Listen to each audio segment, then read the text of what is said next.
getting everything set up, checking the audio real quick, making sure everything is up and running according to schedule. Hit refresh on Rumble, of course. Hit play. X, see what the audio. There we go. According to schedule. Refresh on Rumble, of course. Okay, so audio's playing on X. Let me hear Rumble. Audio's playing. Rumble sounds good. I've been streaming all day, so let me see how well everything went through on Twitch. I've been streaming, so some of this might glitch out on me. It has a tendency to do that. Kick is running. And let me test out YouTube real quick. Let me test out YouTube real quick. Let me test out. Oh, I've got to turn that desktop off so it doesn't give a feedback loop. Alright, so we got audio there. DLive's giving me some. There we go. It popped right up. All I had to do is go in and hit go live and it popped right up. So we have everything up and ready to go. All I need now is to get on to Jaffe's show to grab the actual stream. So we're going to go over to his channel after I let him know that I'm set up and ready to go.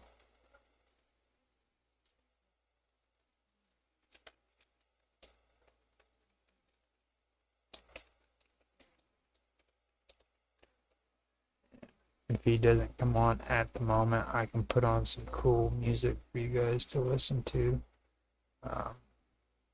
I've officially found out that Mr. Robot's, some of Mr. Robot's music has been banned in Russia. So hardcore that Russians can't even cope. So if you guys have a chance, go check out Mr. Robot, aka Illuminati, on Rumble. His channel is Hacker Radio.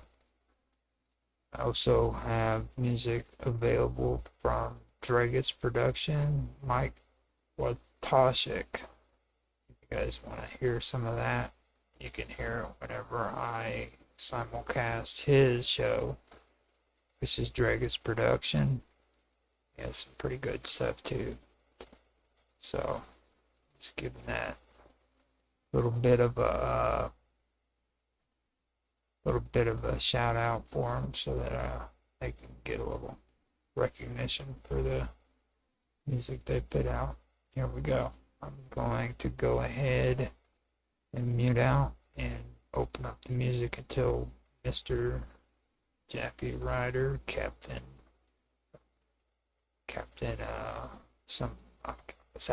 Sinclair comes on the show. So here you go.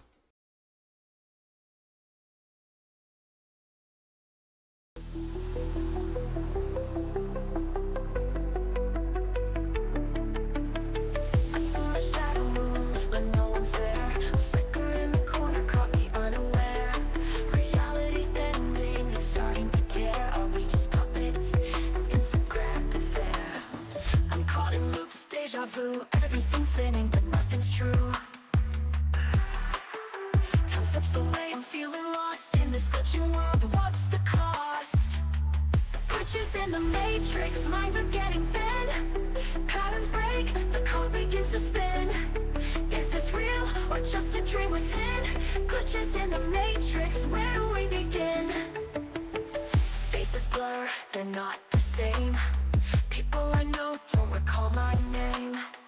Voices echo in a distant frame. Is this life or just some twisted thing? I'm chasing echoes, searching clues. Every step forward, something to lose. The world's unraveling, I can't pretend. Are we at the start or is this the end? Glitches in the matrix, minds are getting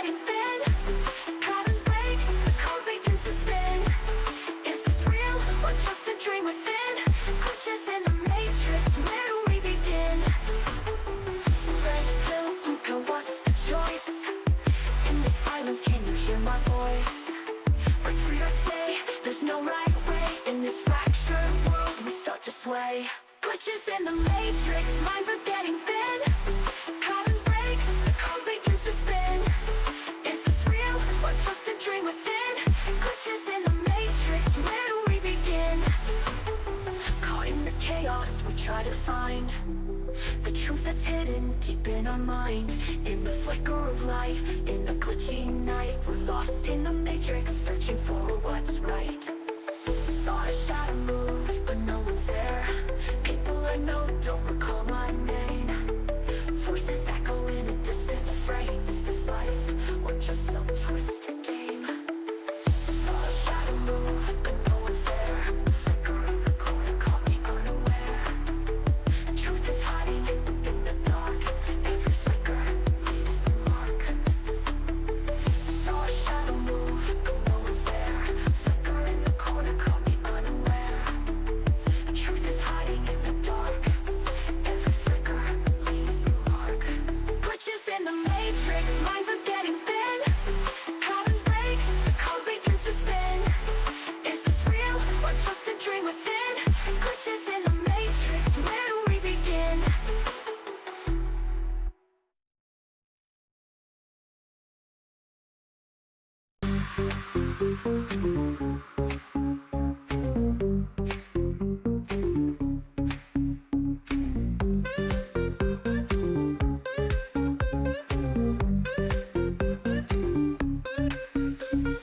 Glitch in the code tonight. See the world in neon light. Fight to free our minds.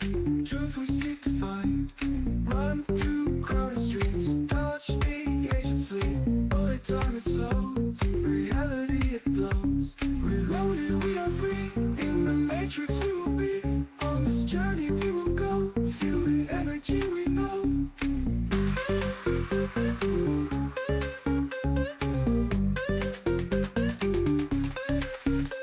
Machines control the skies. Human in them never dies. Messages and dreams. Nothing's what it seems. Reloaded we are free. In the matrix we will be. On this journey we will go. Feel the energy we know.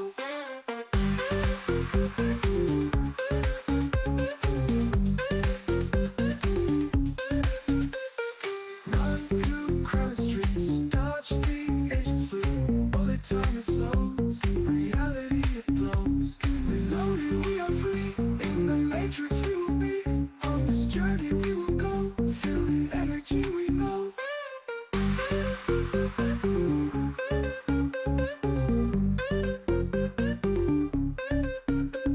Machines control the skies. Human in them never dies. Messages and dreams. Nothing's what it seems. Reloaded we are free. In the matrix we will be. On this journey we will go. Feel the energy we know. Machines control the skies. Human in them never dies. Messages and dreams. Nothing's what it seems. Keys to open doors. Fight through endless wars. Code it changes fast. Hope it's built to last.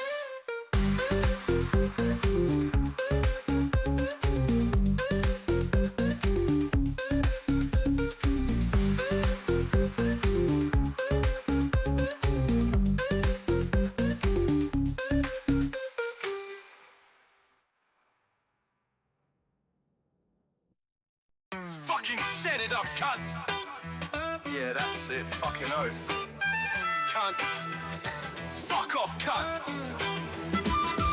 I'm a cunt from way back, yes I'm the original, not political. This is more analytical. On myself, I approach your computer with stealth. Not for wealth, more like a magazine. Shooting off so clean, because I'm keen. No other meaning, it's obscene. If you're not around, well then I'm going to town and take you down with my Kali Linux system. Using my wisdom, hacking in, no way to resist them. Exfiltrate all your sensitive loot, it's a hoot. No time to reboot, just shoot and execute.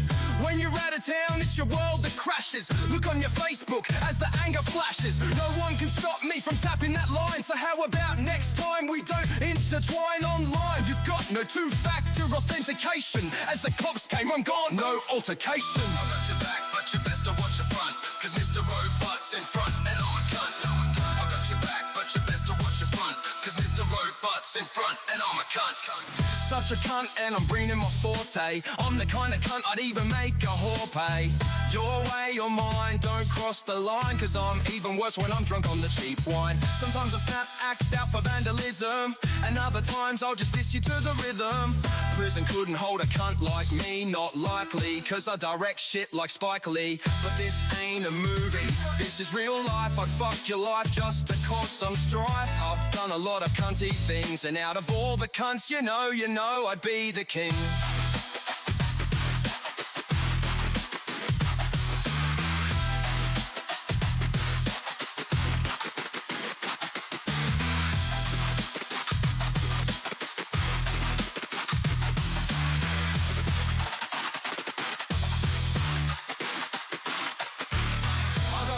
But you best to watch your front, cause robots in front and I'm a cunt.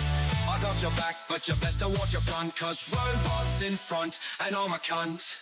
This is for the cunts who clap and love the sound. Attacking from the cloud, then I'm back in underground. There's no masking from me now.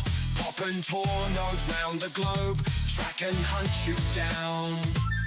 I think I'll need a planet-sized urn, cause some men just wanna see the world burn. Now it's your turn.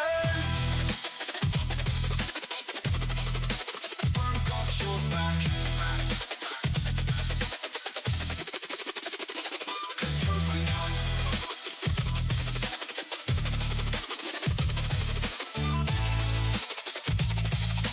Puts robots in front and I'm a cunt. One thing I do, and this is true, I'm sometimes a cunt to all of my crew. You know the usual stealing of hashes, and I'm known to burn cunts down to ashes. They say, hey cunt, when I answer the phone. They say, where's Robot? I say, the cunt's not home. I say, where are you cunts, and what are you cunts doing? And when I'm pissed off, they say, Robot, the cunt is spewing. No one will do it, your sister I'll be screwing in the looing. And I guess that you knew I'm not looking for a crew, but I know it's true that you are a fucking cunt too.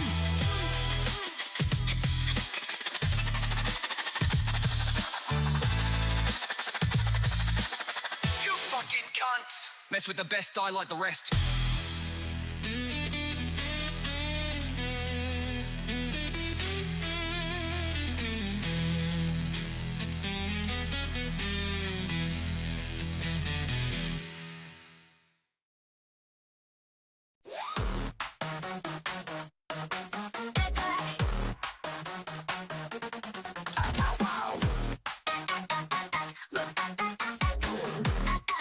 The sound.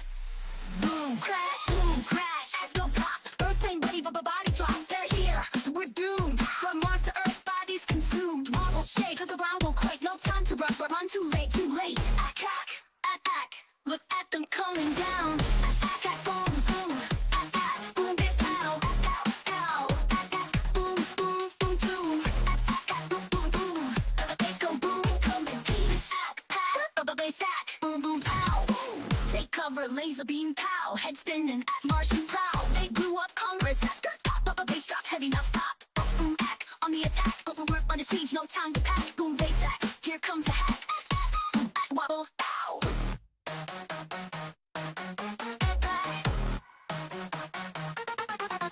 Boom, they guard and boom, the bass pow, boom. Ashes flash, taking over, boom, boom. Earthquakes, bodies drop, ack, stomp, saps, pow, pow, pow. We're losing track. Don't run, we are your friends. Bass wobbles can't hold back. Boom, ack, boom, boom, ack, boom, bass pow, ow, boom, boom, boom, boom.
Give it to me, baby.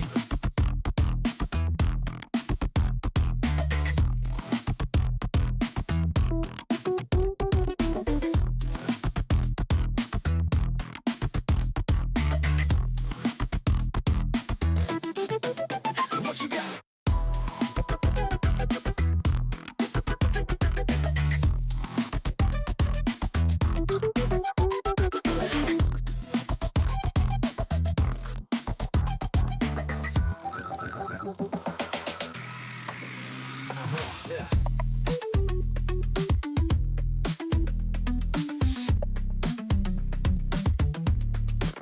What you got?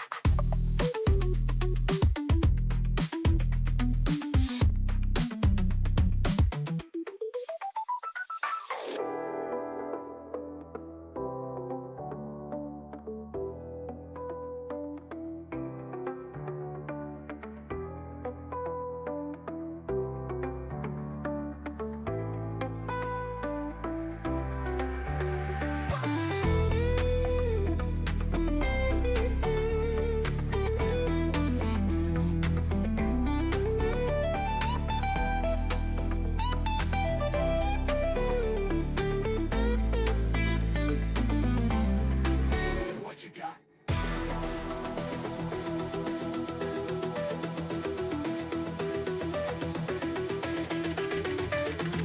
Yeah, it's a little too low. Too DB below the, Check 1, 1, 2. yeah. It's a little too, it's a little too low now, you're That's saying? better. That's better where it's at right there. Right. Okay, well, we don't have much time to monkey around here. We got the slideshow in place. Just, Hold on. got everything. Let me get some stuff together too while you're doing that. Sure. How's it for restream? Sounds good, man. Appreciate it. I don't know why this Teams is doing this goofy. Okay, we gotta, yeah, it's got 60 minutes. Yay, Teams. Oh, right on camera, too. You know what I'm gonna do? I'm gonna change that background. How about that? Video effects settings.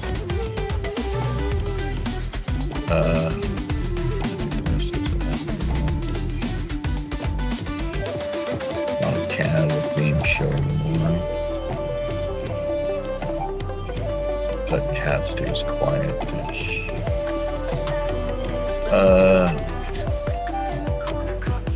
Yeah, so we'll probably let the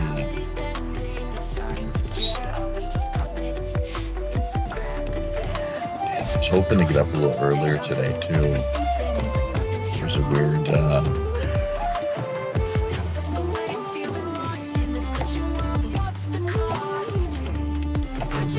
sleep. Well, I guess I'll have to be for now. Okay. That's sure. Roger, can you hear me? Yes, I can hear you. You sound pretty good. All right. Okay. We're streaming out already on my end. I'm good here Okay, well, too. it's the audio. Up and clear.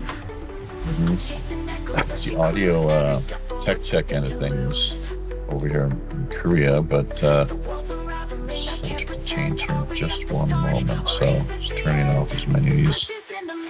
Gosh, you know, we don't want to over. Still haven't got the Linux running back up on the other machine. I don't know. It is what it is, man. You know, we're managing to make do. In an ideal world, we would have it in place and operating, but you know, the Taoist. I take a very Taoist approach in many ways, and that the fuck it all. Yeah, nice, healthy do it. The fuck it all pills. Like, well, you know, just really, who gives a shit? It is what it is. You know, we're doing our best. We're, I'll say doing our best, but Doing good. I'm not going to lose sleep over it. I get too stressed out. So, although I do, I get stressed out. I don't lose sleep over it, but I do get stressed out enough already as it is. Okay, focus now. JR, focus. Got that closed. That closed. This over here. Thought Hey, Check downloads. Focus. I'll tell you one thing, man. You got a lot of people who miss you over on X. Oh yeah. You haven't even started your show yet, and I got 9 views popped up. That's without. We don't want to. It's without your show starting. Just waiting. Damn it! I'm sorry that people who drop in if not hustle up here. So okay. That VLC player. No. I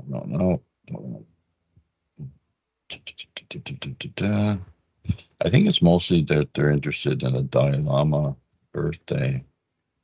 Well, I mean, you also have cool slideshows too. Yeah, they are kind of cool. They are interesting. I can see like, yeah. Okay, watch yours, guys. You can hear that presumably. Watch yours. Okay. Oh, well, shit. That was good. Yes. Yeah, it's an affirmative. So, yes. Okay, just mute out, please. Thank you. Okay. And and thanks for dropping by, the two of you. I'm not sure who else is gonna want to be a part of this here. I'll turn my camera on and go. Oh, live. Silence for me, of course.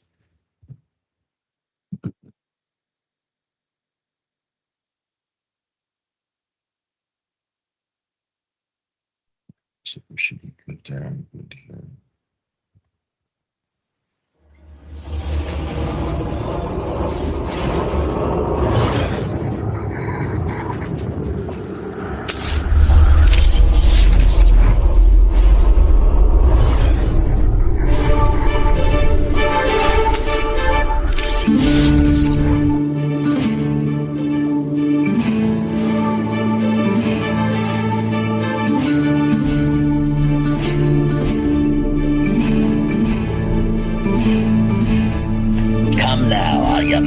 Dogs, swab the decks and hoist the sails. The guns on board be needing some proper now. All your pieces of 8 and a fine wench on your arm. If your work be not too shoddy. Careful not to flounder too badly, though, or you may have to dance the hempen jig as we see you to Davy Jones. The Chappie, my boy, on with the show.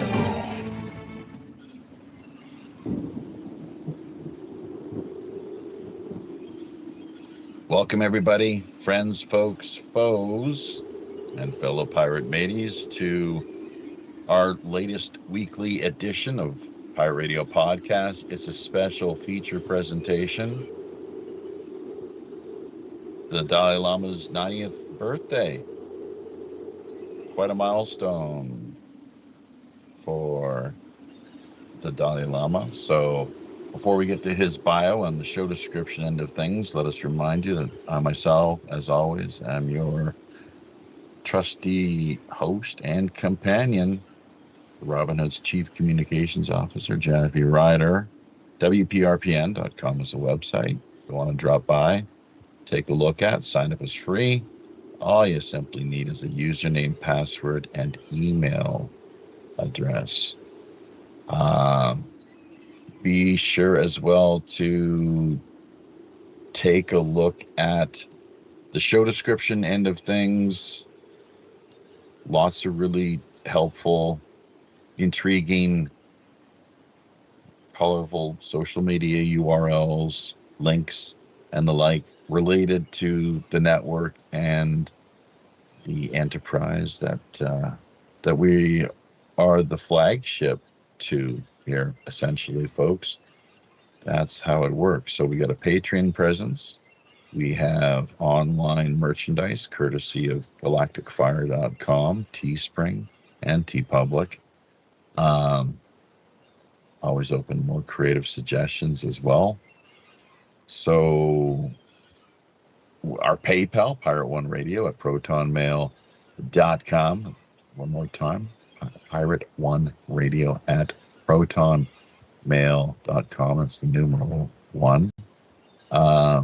Also, if you have any show suggestions or guest ideas, that's the way to do it. Go about doing things. Hit us up through that email, and chances are you'll end up hearing your guest of suggestion, or who it is that you'd like to see featured here one of these weeks. So as we sail along these high, often all too intrepid digital seas, liking, commenting, sharing, remembering to hit the subscription notification buttons, always very much appreciated. We depend on your support. It is a big deal to us, of course. We run strictly out of pocket here. So, and in the red is not any place we like to be. Trust me. So, passing word on to friends, family, and coworkers. Let's not forget about that. Always really proves to be quite powerful, effective means of getting the word out there. So, all right, episode number 350. How's that for a nice round number? The Dalai Lama's 90th birthday. His Holiness Tenzin Gyatso, the 14th Dalai Lama of Tibet, was born July 6th, 1935. Whether an undying admirer or not, few will deny he's clearly led an exceptional life. Over the course of his now 90 years, he's influenced the world in a whole variety of areas: spiritual leadership, a Nobel Peace Prize, advocacy for Tibetan rights, promotion of human values, cultural preservation, education initiatives, scientific engagement, books, and teachings. These achievements reflect his commitment to promoting peace, compassion, and coexistence in a world more often ruled by conflict, confusion, and strife. So there we go, folks. That's it, I guess, as far as the introductory bio rundown. Essentially, a lot more people can find out about him via the interwebs, of course, and we're going to get into a lot more of that as the show goes on. Oh, hang on. Hold the phone. We just found the second part of what we put together as copy, as it were, for today's feature show. However, his legacy has not been without its shortcomings. While singing the man's praises, we'll therefore equally be taking him to task. Not to mention, or rather, not to the extreme, the CCP, Chinese Communist Party, have proven themselves to be, but critical nonetheless.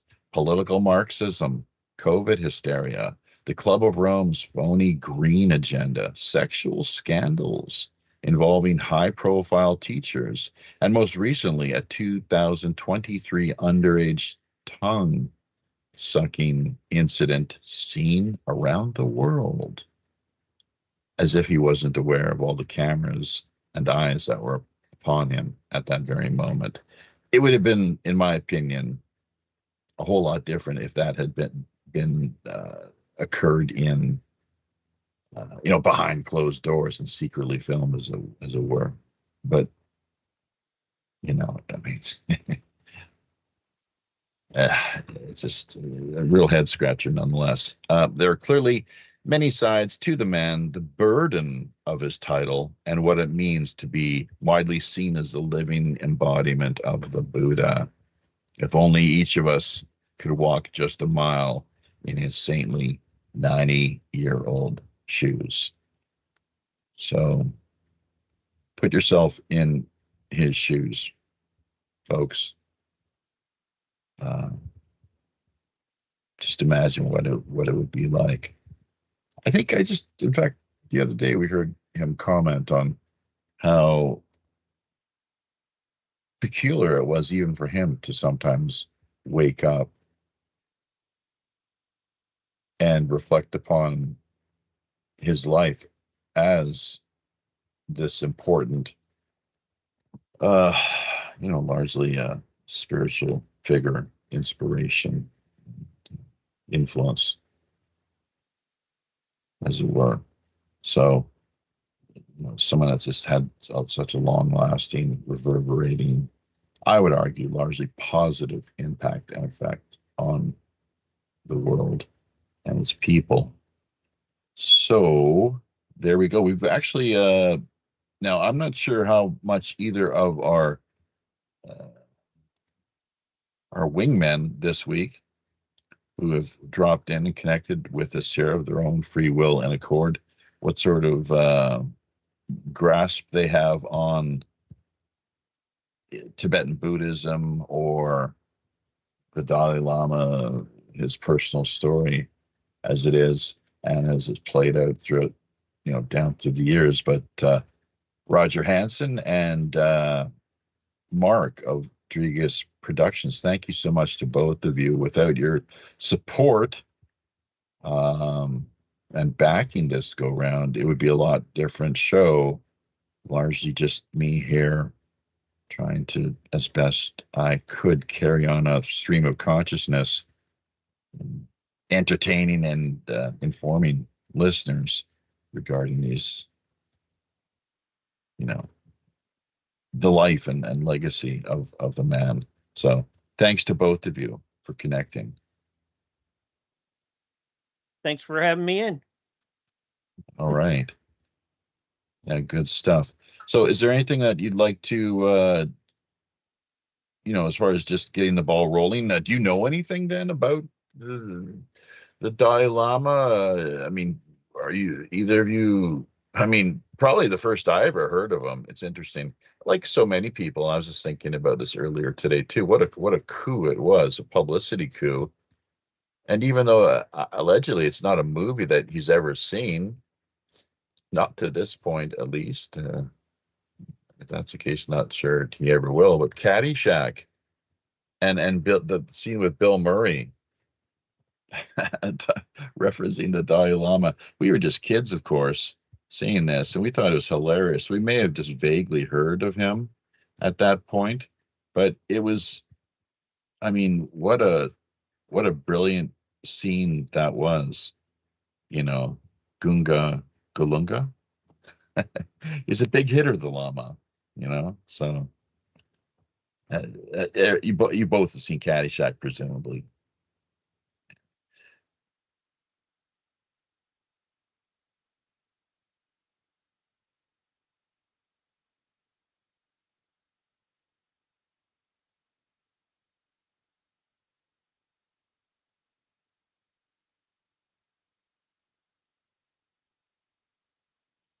He's always been very playful, hasn't he? So, and back in 2023, maybe a little too playful and silly, So that one unfortunate incident, just a terrible, terrible something that it was so easy for his detractors to jump all over. And because the Christian, for example, not only CCP, the Chinese Communist Party contingents, but also I think there's a lot of Christian, so-called Christian, like the evangelical crowd, and just the extreme fundamentalists that are not fans of him in any way whatsoever. So, and that's the way it usually goes. Anytime somebody messes up in the slightest, you'll have your political enemies want to jump all over the incident or whatever, maybe misquote or where someone has basically tripped up and just people's shortcomings are easy to criticize, I suppose. So whatever form they take, but always so playful. He's been known to be that way for years. And that was, I think, one of the things that's made him so endearing to, and it's very seductive, the charm offensive, you know. But that's central to his religion, as it were, is happiness. And the fact is, he wants everybody to be happy, you know, not just him, but everybody. And that's, I guess, maybe where more like the Buddhist psychology comes into play, how we can approach that to achieve those goals. Do you know how that's done, either of you? Do you have any ideas? Carrie would. Yeah. Okay. And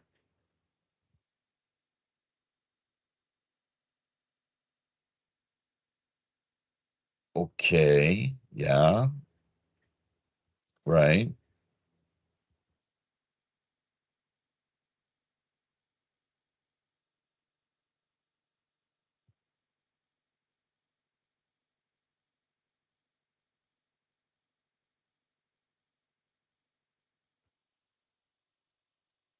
Okay.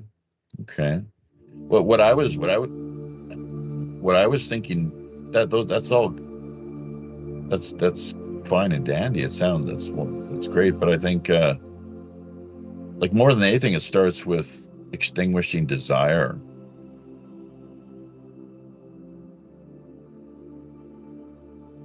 Well, you see, because if we constantly are wanting this or not wanting that, like, and we're attached to it, you know, like, can you can imagine the sort of problems that creates, right? Problems that arise.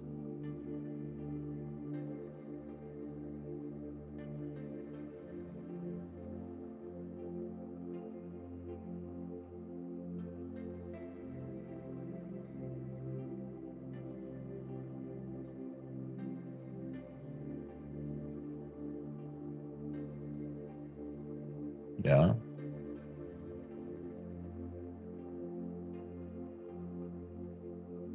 Right. Yeah. So lose your desire, I guess, is part of it. And it's kind of I think it dovetails nicely with the teachings of the Stoics, which is something quite similar. In fact, that's said to be the mark of a true Aryan. And when I say that, I mean in the classic, the ancient Aryan sense, not what the Nazis sort of hijacked. You know, trying to frame it and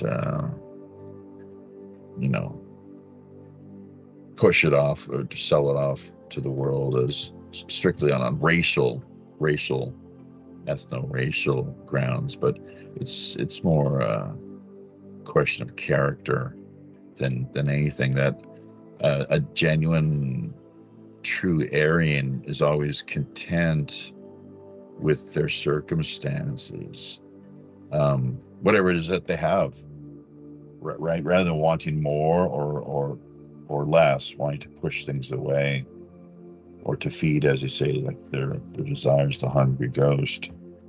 That they can maybe just work on cultivating contentment, inner contentment, and with that comes peace, obviously. So yeah, it's just amazing though, looking at the world and the way so many people are caught up in the material realm, materialist, the ensnares of material desires, and the problems that arise from that. So, but all right. So, Mark, have you seen Caddyshack, or do you have anything more to It's add to been things? years since I've seen Caddyshack, but yeah, I mean, Yeah, years and years since I've seen Caddyshack. But he's been on a lot of other things too. You know, he sure has done a lot of things, but I think a lot of awards and things like that he's got have been taken over by the NWO and been corrupted. You know, like the Nobel Peace Prize and things like that. There, You think so with that? I mean, do. I really do. There's other examples. Well, you could come probably on use. now. How can Obama get that? All right. Oh, that's yeah. All right. So Yeah. and for doing just for being and for some being, of the Bushes, I think, got it too. No, so no, I mean, no, like, no, come on. they got no peace. But So, you're right. With Obama, did nothing So except for smile I'm and sorry, look good. but tint of skin pigmentation. But I don't know if in order to be in that crowd, all right, that they had to be part of some sort of secret society in order to get into it or get those awards. But it's looking more and more like that, and I question that all the time. Oh, this person won this award. Yeah. Why? Sure. Yeah. Well, I mean, he is. And did it's not that, and did they really deserve it, or was it were there other folks that were passed over that really could have used that award, or that but that's just me. Well, no, that's fine, but I have a rebuttal. The big thing that I agree with the Dalai Lama is, yes, I do believe in reincarnation. All right, Well, that's one thing. Why is that? Okay, huh? Why? That's part of my beliefs. I believe that you can go up the ladder, but you can't go down the ladder, and you're stuck at the same level until you learn the lessons that you need to learn to become an ascended master. Why? That's, are you saying are you a theosophist then? Yeah, that's my that's my theosophical belief. So have you read the works of Blavatsky? Are you? Oh yeah. Yeah, I've read a lot of different works all over. And, you don't think she was a fraudster or charlatan in any way? No. Well, some things yes, and some things no. Same with Rasputin. Rasputin had some good things, and then hey, if you look at sex magic is what Rasputin was really about. Is it? Well, that's kind of redundant, isn't it? How is sex not magic? You're making something. Yeah, well, nothing. But we're just because even the bad guys get it right sometimes. Because you have to be right sometimes to be believed. All right. Yeah. But you need to know what you're believing in, and that's where I'm. And our that's sure, and our beliefs. And our you beliefs. Can't put your faith into in beliefs into something that you can't somewhat prove. And there've been cases that you can prove. Reincarnation. Absolutely. Yeah. Oh, for sure. So I go along with that for that reason. Okay, just getting everything adjusted here, the levels and whatnot. Just folks out there who are listening, let you know what how things are shaping up on this end. We got the Facebook end of the operation's been handled and addressed. Launching Telegram at the moment. We're going to you're going to be seeing a little more action from us via the camera end of things. People sometimes get a little bored, as it were. Remember too, it's 4th They of July. want a little more of that eye candy. I'm streaming you also over on Kick, DLive, Twitch, and Beam. Oh, good stuff. And I got 20 people in Kick right now.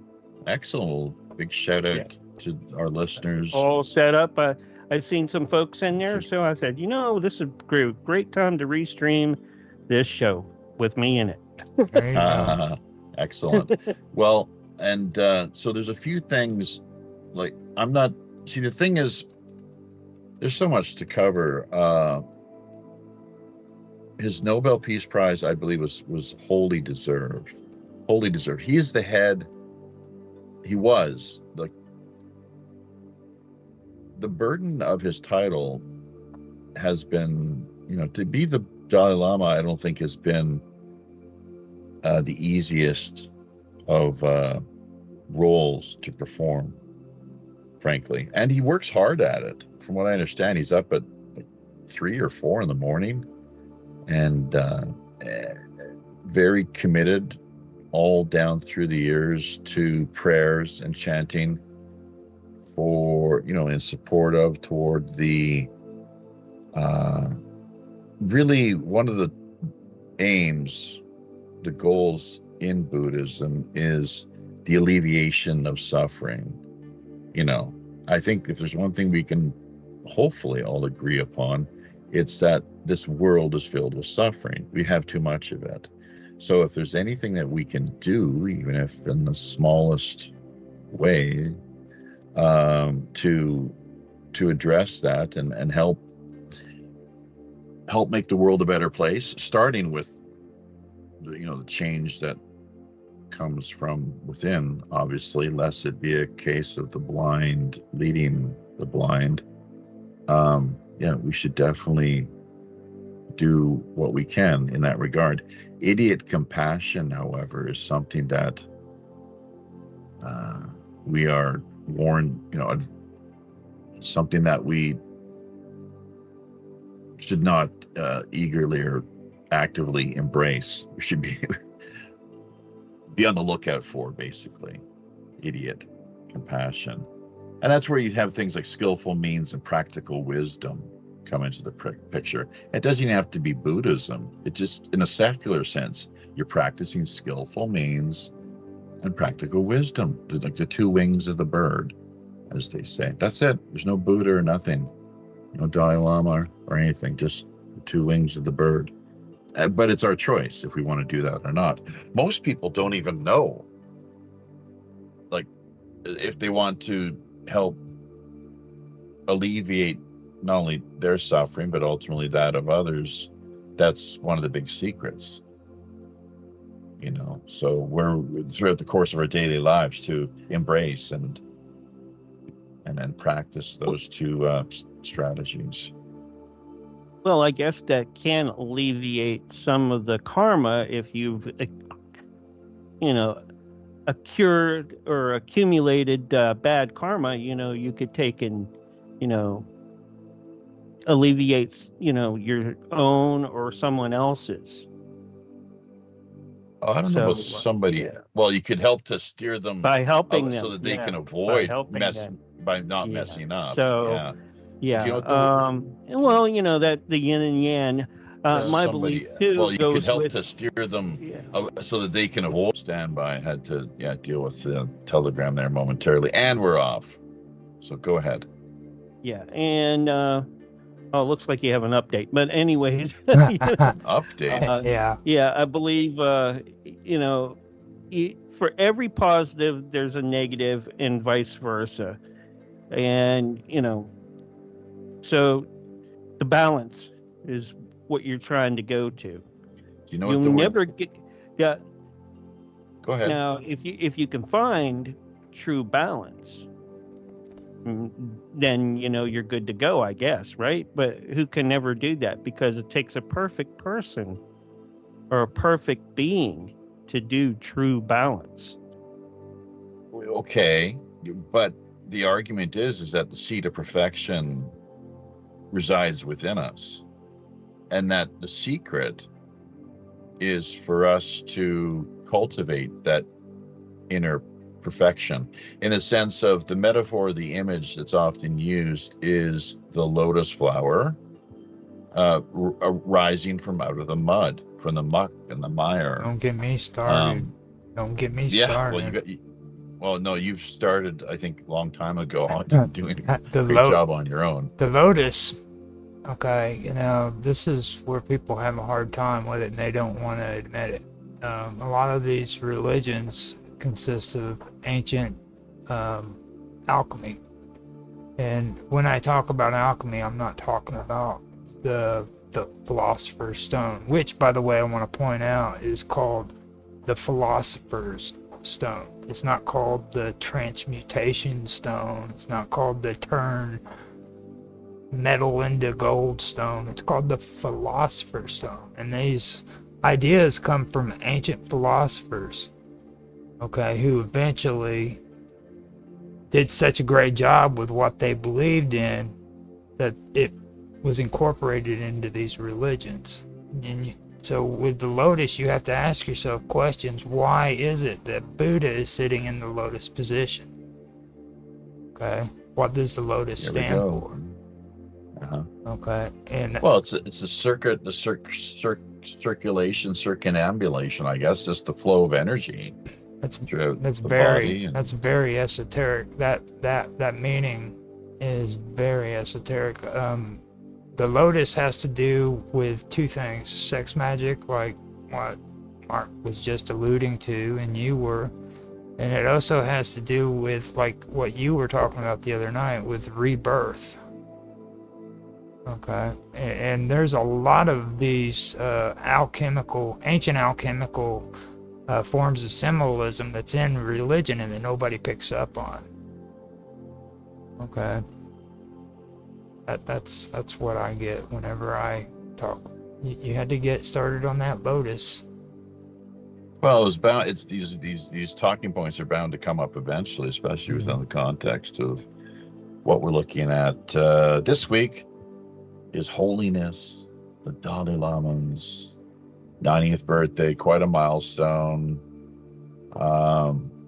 And here's the kicker, folks. A lot of people out there listening might not have heard of this, but well, they haven't chosen a successor. It has now been established, much to the chagrin and ire of Beijing, the CCP, that he will be reborn. Where and when exactly is yet to be determined, but China will have nothing to do with that. And in fact, I think they even, they flip-flop for people who've been watching things, paying close attention. First, I believe they outlawed reincarnation. I think that's what I heard a number of years ago. They say, it's got to, okay, we're outlawing it. It's just, yeah, it's banning this. And now they've gone so far as to set up total opposite extreme. They've set up reincarnation training camps across China, so that they can actively work on producing the their version of who the Dalai Lama is. So they already kidnapped the Panchen Lama back in 1995, and I hate to think what became of him. Poor little boy. Just terrible. And there are different.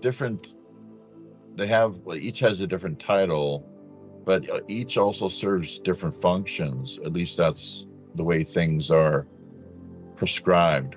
I think the Panchen Lama is more, in fact, worldly and temporal, like the real political power. I hope I don't have that.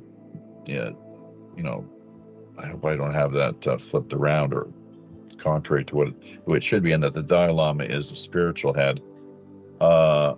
So it's quite, as these things can be, there's a long history and it can be quite confusing, of course, but there are signs and omens and augurs, and there are ways of deciphering and determining who the rightful successor will be. Speaking of omens and augurs, I actually had a dream about the Dalai Lama and being accompanied by a number of monks, and they just kind of entered into my, it's kind of came into view via the dreamscape environment. Was being perceived at the time, and at first he didn't quite see me, but then he circled around and there was the eye contact made, and as if a recognition and a knowing, because I think the way he approaches in meeting anyone is as if it's an old friend, someone that he's known before. If you listen to what the way he's laid it out through the years, that's pretty much it. And that all kind of falls into line with the Namaste philosophy, essentially, that the Hindus, the Indians practice, that they acknowledge and recognize the divinity, the divine spark within the other, the Namaste. So, and we just, our foreheads met. That's, I think, what the Tibetans refer to as the meeting of two minds, and it was just quite wonderful. I didn't give him a white scarf, though. That was unfortunate.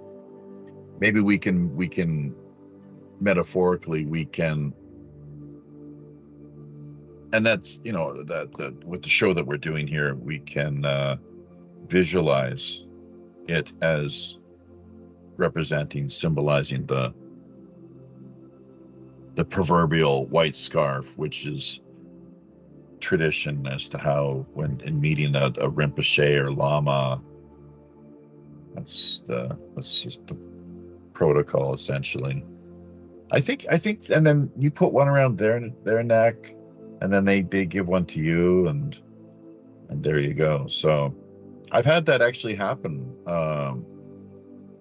once or twice back in the day, my university days, when, for those of you who are curious, interested, that's how I first really, in this life, came into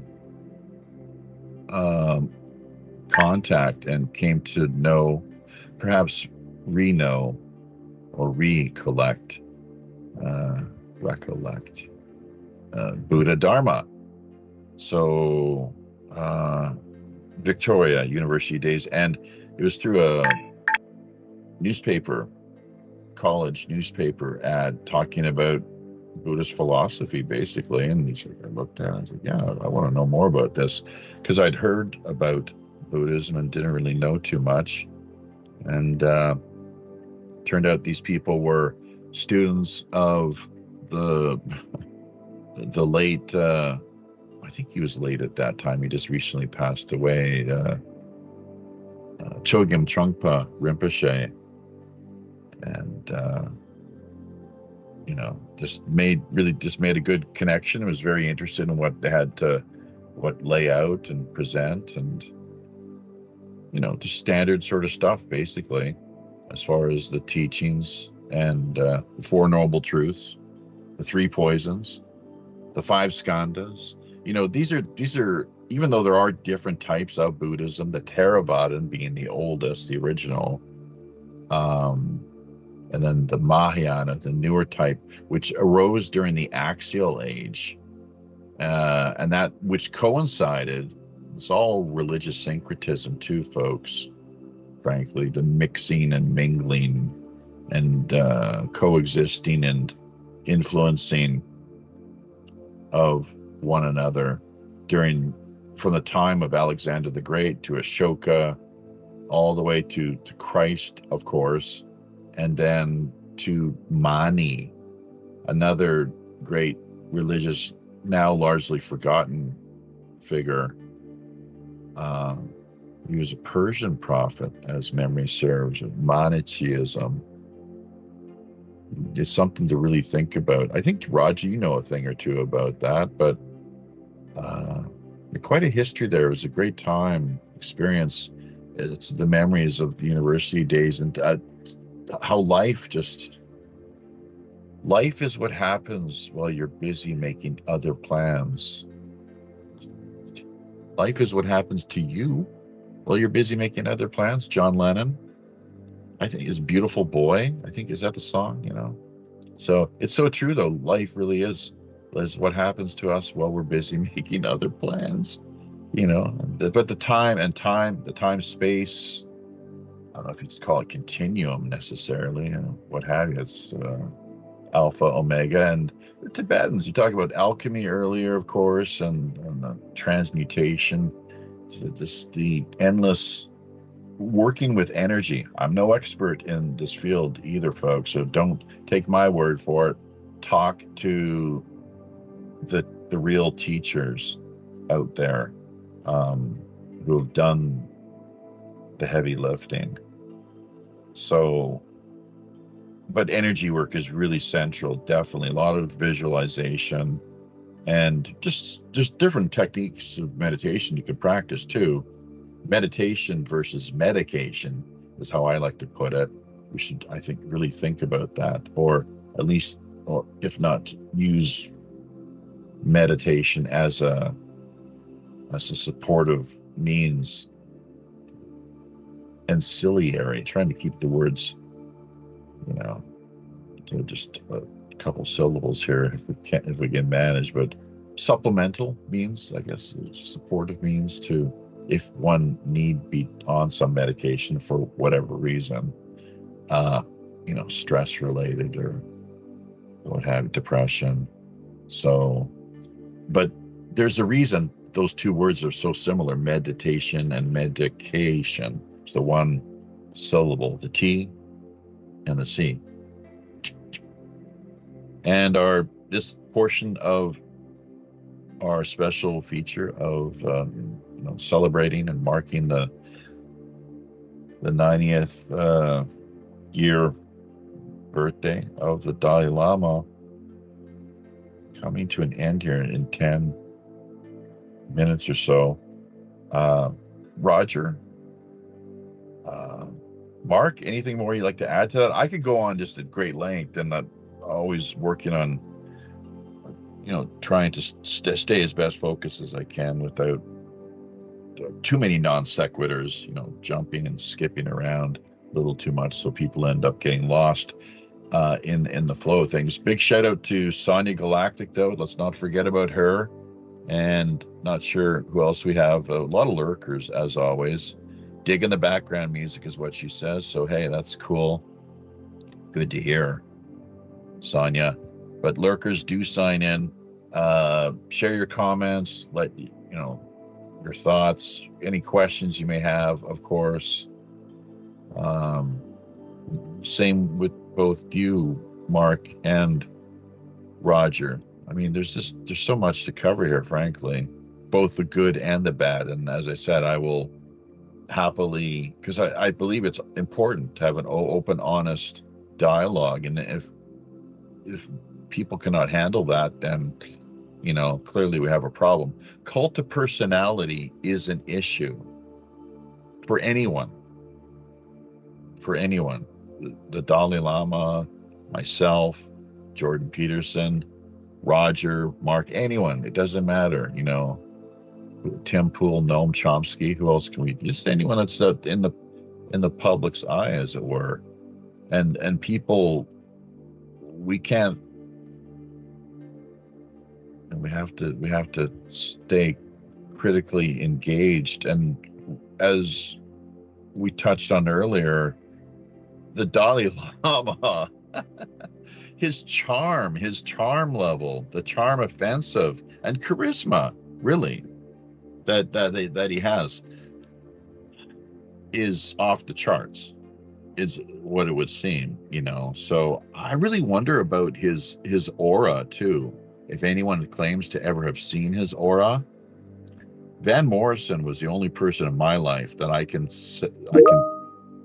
confidently and honestly say that was the case, where I turned around at the Chase Hotel, is what it was known as.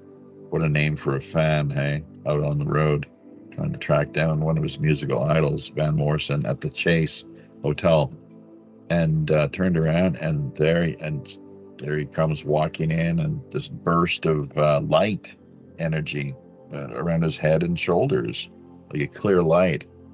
It was really amazing, and it just helped confirm for me even more, like, this guy, there's something going on here. He's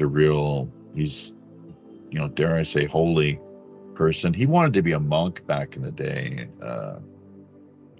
Sir Ivan, the Belfast cowboy, Morrison. And by the way, speaking of which, before I forget, we are planning on putting together a special is it commemorative? Don't you do that when people have died? But a tribute, kind of like what we're doing this week with His Holiness. But a tribute to the life and career, the work of Van Morrison, who will be turning 80 this August. So when I get back from Canada, that's one of the first shows we'll be doing in, mid to late August. Gentlemen, we only have a few minutes here. Fly at it, if you would, please. I'll try to straighten out the camera while we're doing that.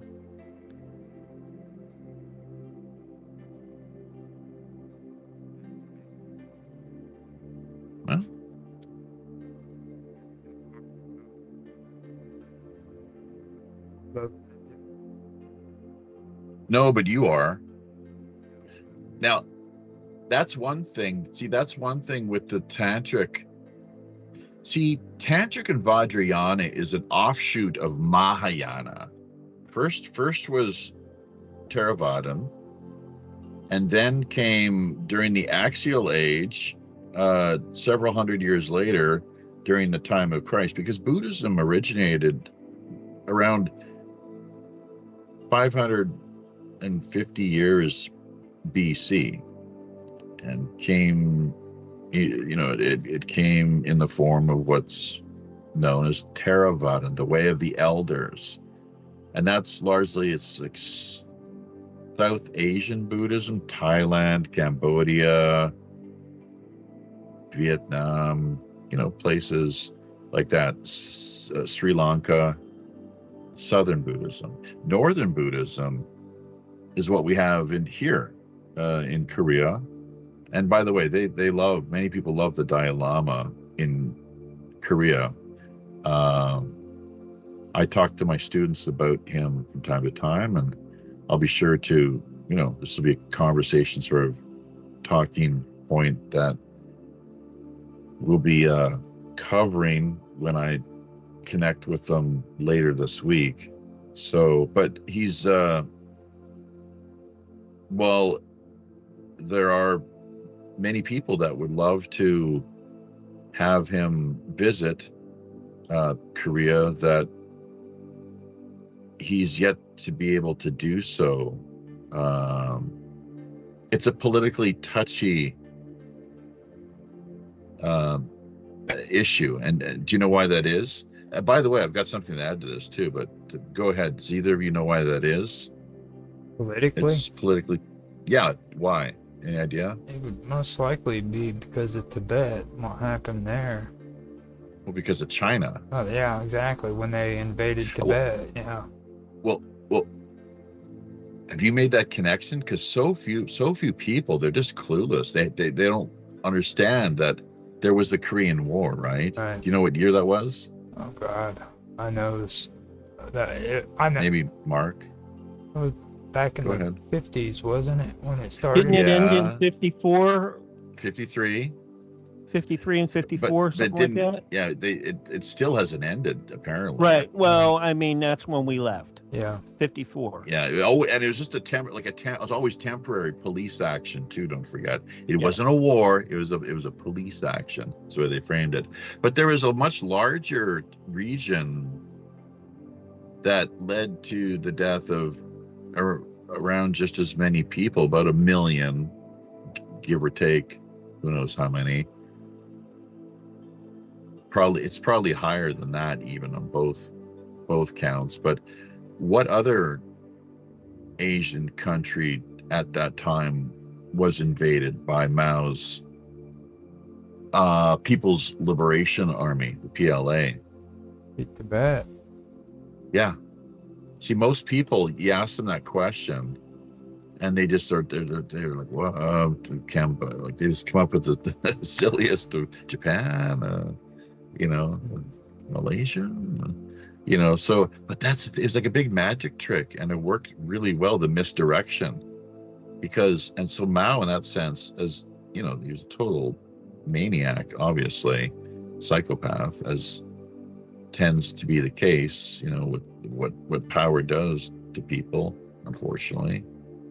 But this the misdirection, total misdirection, where the whole world ended up being focused and fixated with Korea, and then quietly just all these troops were sent westward into Tibet to take care of the dirty work, to liberate the country from its feudalistic overlords. So, and keep in mind that Mao was hell-bent on destroying everything old. You know, it had to be, if it's ancient or old or had any legacy value whatsoever, it had to be destroyed. It was called the Four Olds, the campaign that they ran this year. And it really got bad during the Cultural Revolution. That's really things really went awry, and in Tibet, with the looting of the monasteries, so much of the wealth and resources, and who knows, like with the manuscripts, of course, books that went back to Beijing. What I would have liked to know too is during World War II, Japan went into Tibet as well. They invaded all the way into Tibet. Did they? Oh yeah. And I wanted to know, you know, and it's not well known. No, all right. I didn't even know what that. they took, what they installed while they were there before they left. No wonder the Chinese wanted to go in there. What do you mean? What did they install? Yeah, exactly. That's the whole question. Well, I don't know. That was the question. What did they put there? What did they leave there? Because the Japanese, you know, the Japanese were terrible during World War II. When they went into Korea, I'm sure your wife will tell you that they would go in there into the rice fields and nail in iron posts into the rice fields, which would poison the rice and kill the people eventually or quickly, you know. When I was stationed over there a couple times, not stationed, but I got to go on a few excursions to South Korea, and I heard that from the locals. I'm like, wow, I didn't know that. They don't teach you that in school. So what did they do in Tibet? I have no and idea. What kind of relationship did Tibet have with Japan? That's a good question. Because Tibet really wasn't like a wartime nation. It was caught in the middle of a major. It was caught in the middle, and on top of that, they probably had a lot of food that could support the Japanese army. No, not Tibet. There was a power vacuum. Like or they also had minerals there. Maybe, yeah. Oh yeah, sure. Yeah, because we all know that, up in those mountains now, I'm sure that, there have been lots of iron, coal, and whatever else, It could have been something they were doing concerning religion and stuff too, because Tibet is it's a holy place. Right. But in the Japanese, the Shinto and the Buddhists are, isn't that part of Shinto is part of the Buddhist belief? Well, all right. It's different. It's totally it's an distinct. offshoot, Well, but it would be close enough to relate to them, right? Right. Now, they blended together to create what Japanese call Buddhism. When Buddhism came to Japan, it was kind of like a hand in a glove fitting hand. They worked perfect. Shotoku. Yeah. Way back, Prince Shotoku. They just kind of perfect. They were perfect for one another. Well, yeah, the Soka clan, man. It came very close to where I'm situated here, talking to you from via Korea, the peninsula, the linchpin to the region geopolitically. Very not too far from where I'm currently situated is where it all played out way back in the day, with the royal family being put on the run by the Sheila. So it was the Gaia, Sheila, and Pekche. So Pekche fell, and Sheila, the Pekche royals were put on the run. Shotoku, their family was finally driven out of the country, and they went all the way around over to Japan, and that's where they set up shop in promoting, promulgating, spreading Buddhism. Prince Shotoku of the Soka clan, they call him Soka Muni here in Korea, Sakyamuni, Soka, and that's where we get, I do believe, Soktia from the Afghanistan, the Silk Roads. That's what people need to keep their eye on the ball. They've burnt all the history books. They've tried to destroy as much as they could, so that, well, who knows why that's done exactly. You can just imagine, though. People would then eventually just, well, adopt the politically correct version of history. Well, even over there, we'll get the audio going real quick for the show. I guess that can alleviate. Actually, it happened. So, our occulted history, and there we go. We are the initial opening portion to this week's tribute to the Dalai Lama. Also, critical look. Let's not forget. Quite open to anyone if they'd like to exchange barbs or have things that are not so complimentary to offer. Have at it. I'm not, well, political Marxism, he's, I guess, long professed his support for political Marxism. The only thing I can really say to that is that how can you not ignore the fact that such a small portion of the world's population, let's say, 1%, owns and controls 95% of its wealth, resources, and assets. Things very much out of very disproportionate and unjust, clearly. So there's, as far as redistribution of wealth and resources, if there's more that could be done on that front, probably a good thing.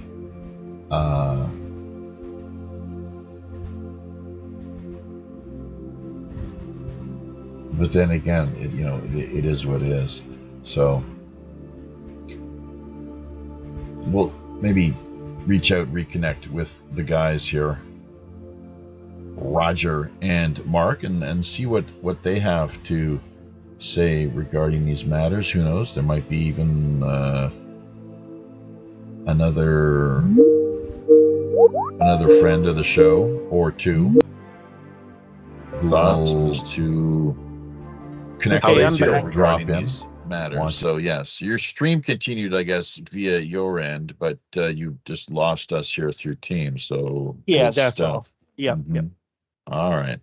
So it looks like we got Roger on board once again too. Is that right? Yeah, I was able to get you off of stream too, and was able to get that onto the simulcast. So I got your stream going at the same time.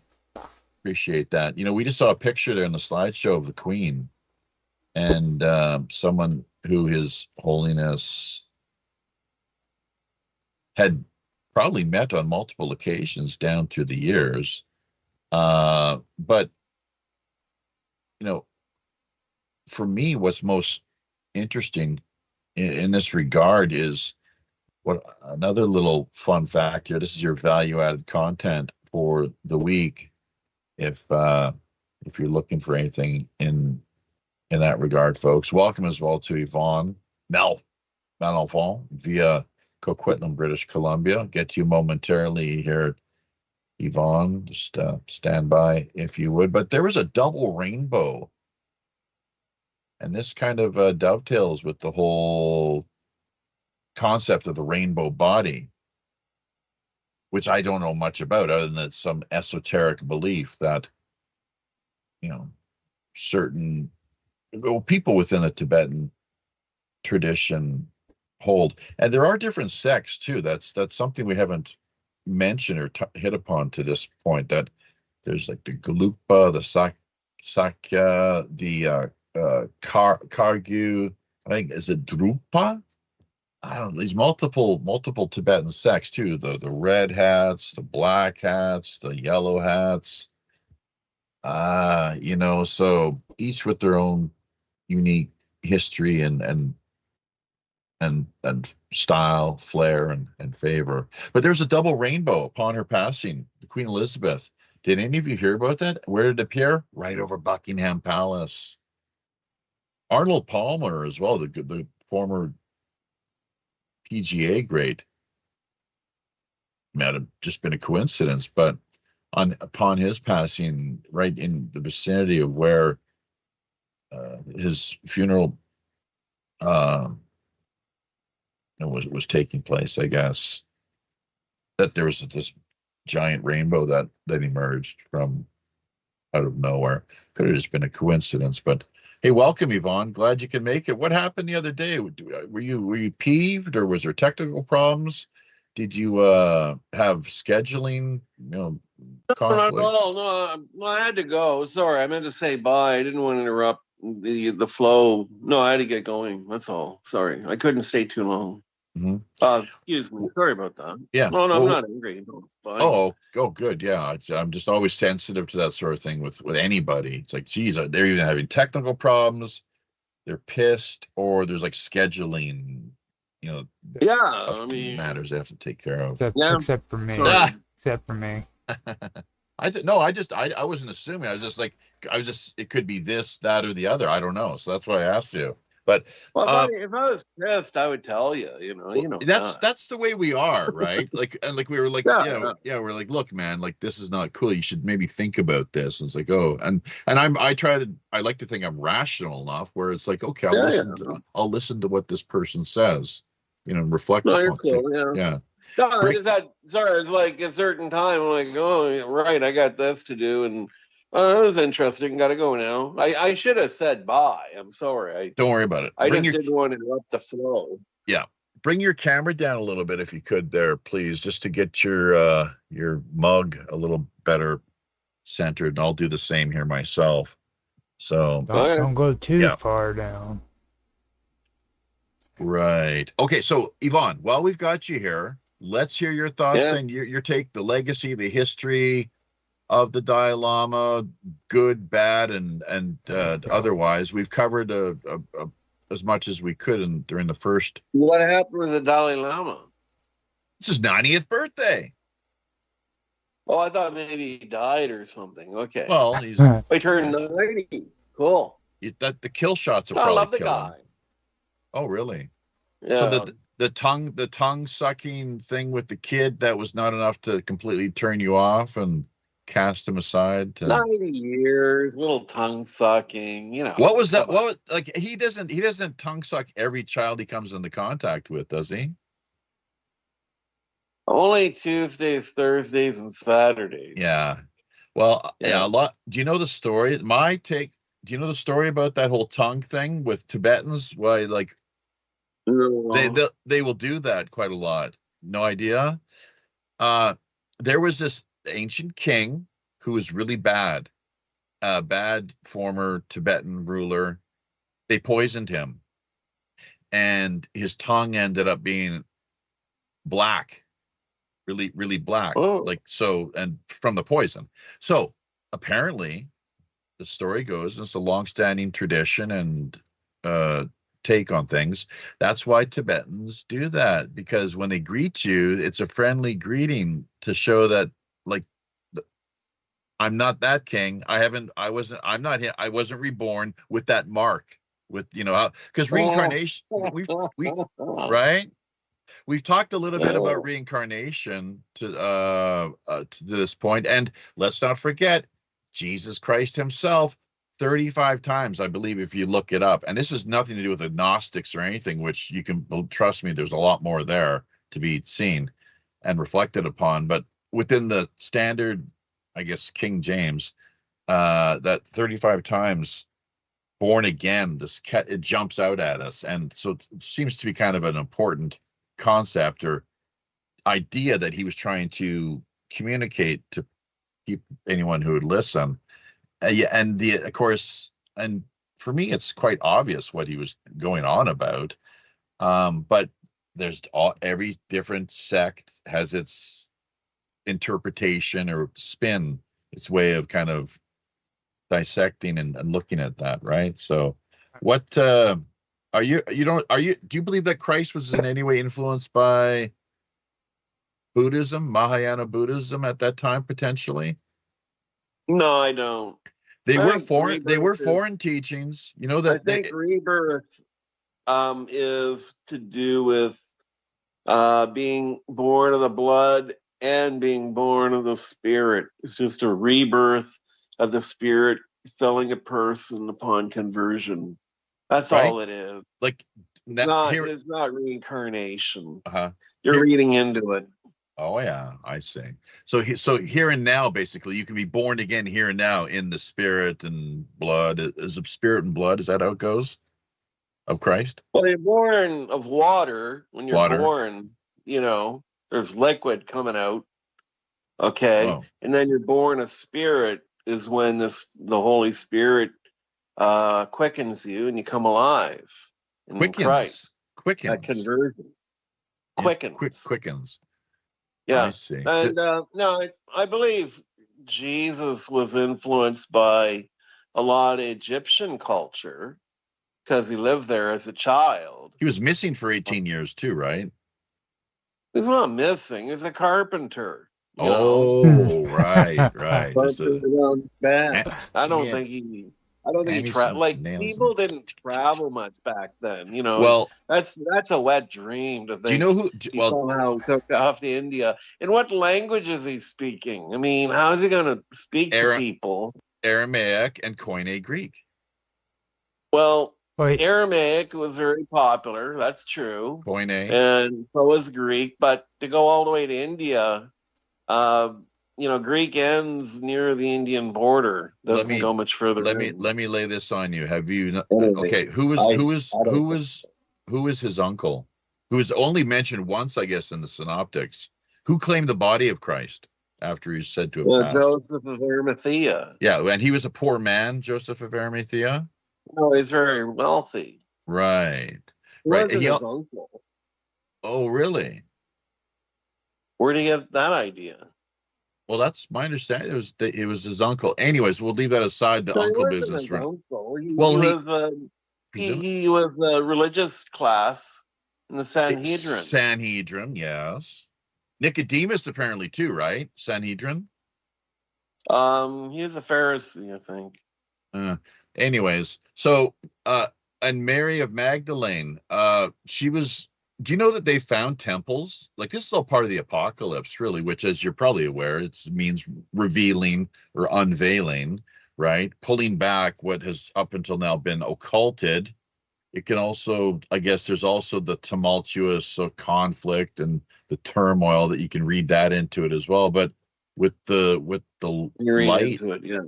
I mean, you do both ways. Apocalypse just means revealing, and in apocalyptic literature is a certain genre of literature of the day. Right.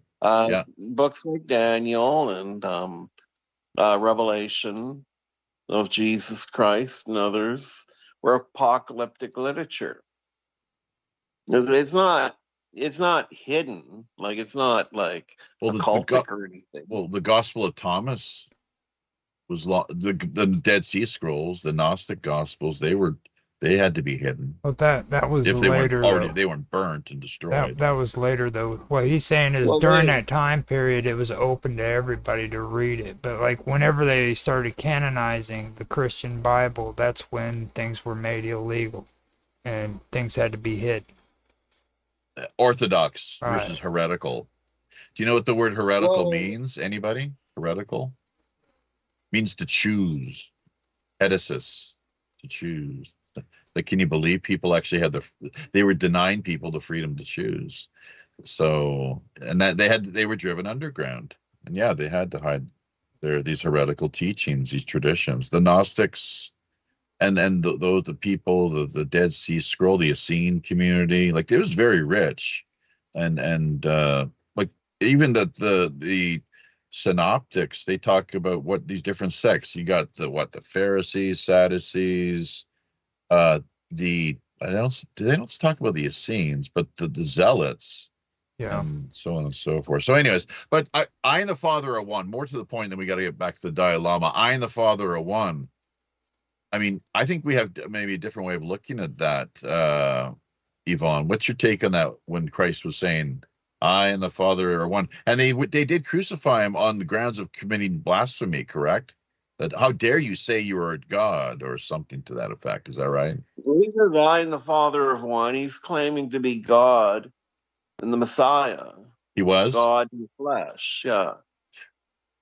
Well, to me, my take on that, it's Eastern non-duality. No. Time and well, okay, just different Well, interpretation. he's saying he's God. The Word became flesh, pitched his tent and dwelt among us. The That's Word John, became Gospel of John, yes. one. Yeah. Yeah. Well, the logos is a powerful concept. I'm down with the whole logos business, because if you look at that, what cosmos, right? The cosmos, it's like, wow, time and space, cosmos. And the logos is kind of like the Dharma in the Eastern tradition, or the Tao. It's see, when Buddhism made its way to the East through the during the Han Dynasty and the Silk Roads, and the Nestorians you've heard of the Nestorians, I guess, right? Yeah. Yeah, they were really important. They were instrumental. Check out the Jesus Sutras if you ever get the chance.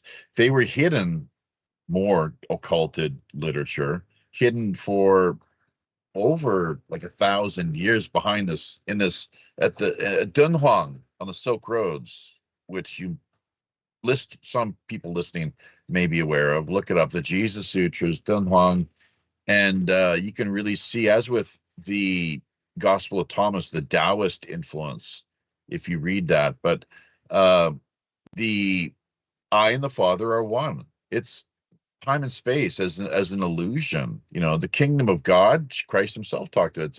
It's here and now. He's like, oh, look, it's low. Oh, it's over there. It's here. It's there. No, it's like, it's here now. It's always been with us, and it'll never be any different. We can't be separate from it. It's inherent within all things, especially sentient, things with conscious faculties, basically. Yeah. So, but Well, we can disagree. That's fine. Listen, I got fish I'm cooking here. I got to get to. you got We'll fish, chat again. fish, what? Soul. Oh, I Fish. see. But as far I'm as the cooking Dalai fish. Lama goes, you're okay with him and his career, his legacy, basically. Well, he's kind of creepy, but Oh, come on! Why? Well, no, that whole tongue thing is kind of weird with children. Because of that But one. let me mention this. You know how they got the name the Dalai Lama, right? Let's hear it again. You know the etymology? Refresh me. Well, apparently Genghis Khan was conquering Asia, Right. and he went up into Tibet and met the person who was the Dalai Lama, like at the time. And he actually named the person the Dalai Lama, which means ocean of wisdom. Right. And so that's the beginning of the Dalai Lama, Named by Genghis Khan? Yeah, his religious leaders, yeah. They Yeah. had a close relationship for me. That is true. I got to get up to speed. It was quite profound and Yeah. it's Okay, noteworthy. I gotta go. Take care. Love ya. Happy God bless. sailing. Okay. Yep. Take care. Thank you. Bye. Songo haseo. Bye Yep. bye. Yeah. Play hard. So, okay, there we go. Yvonne on his way out the door. And let's not forget, we'll give him a quick plug here with his consulting services that he offers. And, hopefully there's a few people out there, reaching out and taking advantage of this. First 30 minutes, half an hour free with his counseling services. So he's been at that, pastoring and providing spiritual support to many people down through the years, and deserves a lot of credit for that, because once again, like as we've talked about here already, with this issue of working to do what we can to lessen, ameliorate, resolve, the suffering that people endure and that we're burdened with. And that's where with enlightenment, what is enlightenment? Yeah, does anyone, either of you guys, and just simply karma as well too, which is a really straightforward answer, and there's no need to spend a lot of time breaking that one down. So it's a one word response: karma and enlightenment. Karma is action. Action, but also words. And even on a more subtle level, it seems our thinking. That's why meditation is so critical. We got to get a handle on our monkey mind, as it's known, or mind monkey, if you will. But enlightenment, not that I can give the deepest, the fullest, most profound response, but there's two ways of looking at it, as far as I can tell. One is you have Satori, eureka, as it were, awakening moment, the insight that arises, like, oh man, wow, light bulb. And then secondly is the heaviness on our shoulders. We feel so burdened sometimes, weighed down, the weight of the world. Take the load off Annie. Take the load for free. Take the load off Annie. Take the load, yeah. The weight, the band. So come on in, take a load off. So there's two ways. Once again, it's like a psychological, mental phenomenon and way of being, I suppose. And then secondly, it's being weighed down, the weight of the world, which is psychological and spiritual as well. So anyways, either of you have anything to add to that? And let me check out the comment section while I'm bouncing that question off of you. Gentlemen. They're stunned into silence. I think Roger walked away. Each of these. He's getting coffee. These bozos are wandering around in the kitchen again. I was with my kids for a sec. You're MIA, enlightenment, man. To bring delight, to bring into being, to show, because everything else is hidden. Right. Yeah. There's what. Yeah. And you can look at that. You can look at that from, the way secret societies, and look at it as well. That could be theoretical or philosophical. It's like you're going to enlighten, or sun worship, because enlightenment, because the light of the sun. All right. Yeah. The new dawn. Okay. It's Jordan Maxwell coming out of me. All right. He talks a lot about that, and how that, the enlightenment. All right. And then, because everything else is unseen and unknown. Yeah. So much is find that to be the case. There's no doubt. Clearly, a lot of fog. Yeah. Oh, well, yeah. I mean, that's the whole thing there, isn't it? The mental confusion. Desmond Tutu, a great old friend, dearly missed and departed. So they'll meet again, surely. They had a very strong karmic connection, His Holiness and Desmond Tutu. Both, very... But enlightenment can also mean discernment. Right. That sounds good. Sure. Yeah. Bloody hell. I'm trying to stay focused here too. So did you hear my response though? The two ways that kind of, and I don't. Yeah, you put it in more spiritual terms, and that's just not me. Sorry. Well, what do you mean? Well, how's it spiritual? What do you mean exactly? Yeah, I mean, you link it. The way it sounded, coming across, almost sounded like it was a spiritual way of looking at it. I'm like, okay, well, I don't look at it that way. I look at it more of, oh, okay, if it's on the page and it's dark and I put a light on it, well, there I can see it. Right. You're revealing. Yeah. Revealing, right. Sure. Yeah, Right. Otherwise it's hidden. It's and that's the thing, the lotus within, right? Never finished this analogy earlier, but the lotus within.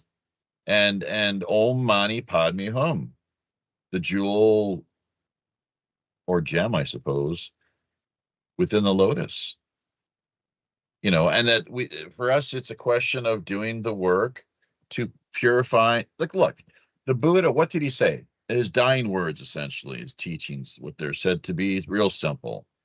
Do good, cease evil, purify the mind. That's it. How complicated could that really be? There's one thing too, though, that you were talking about that kind of goes against a little bit of what I've learned on the suffering part. Suffering is very essential when it comes to the Buddhist thought. You know what I mean? Like, without suffering, there's no purpose. Or learning. Right. Right. Because we have to have trials. In trials with no pain, you don't get as much knowledge or experience or value from. Or even that, I find. Even the ability to reach out and help another human being. Okay, when somebody's in need, you need that suffering so that you can be a better person and kind of evolve. You know what I mean? That's what, especially in Buddhism, what's your purpose? Why are you here? You know what I mean?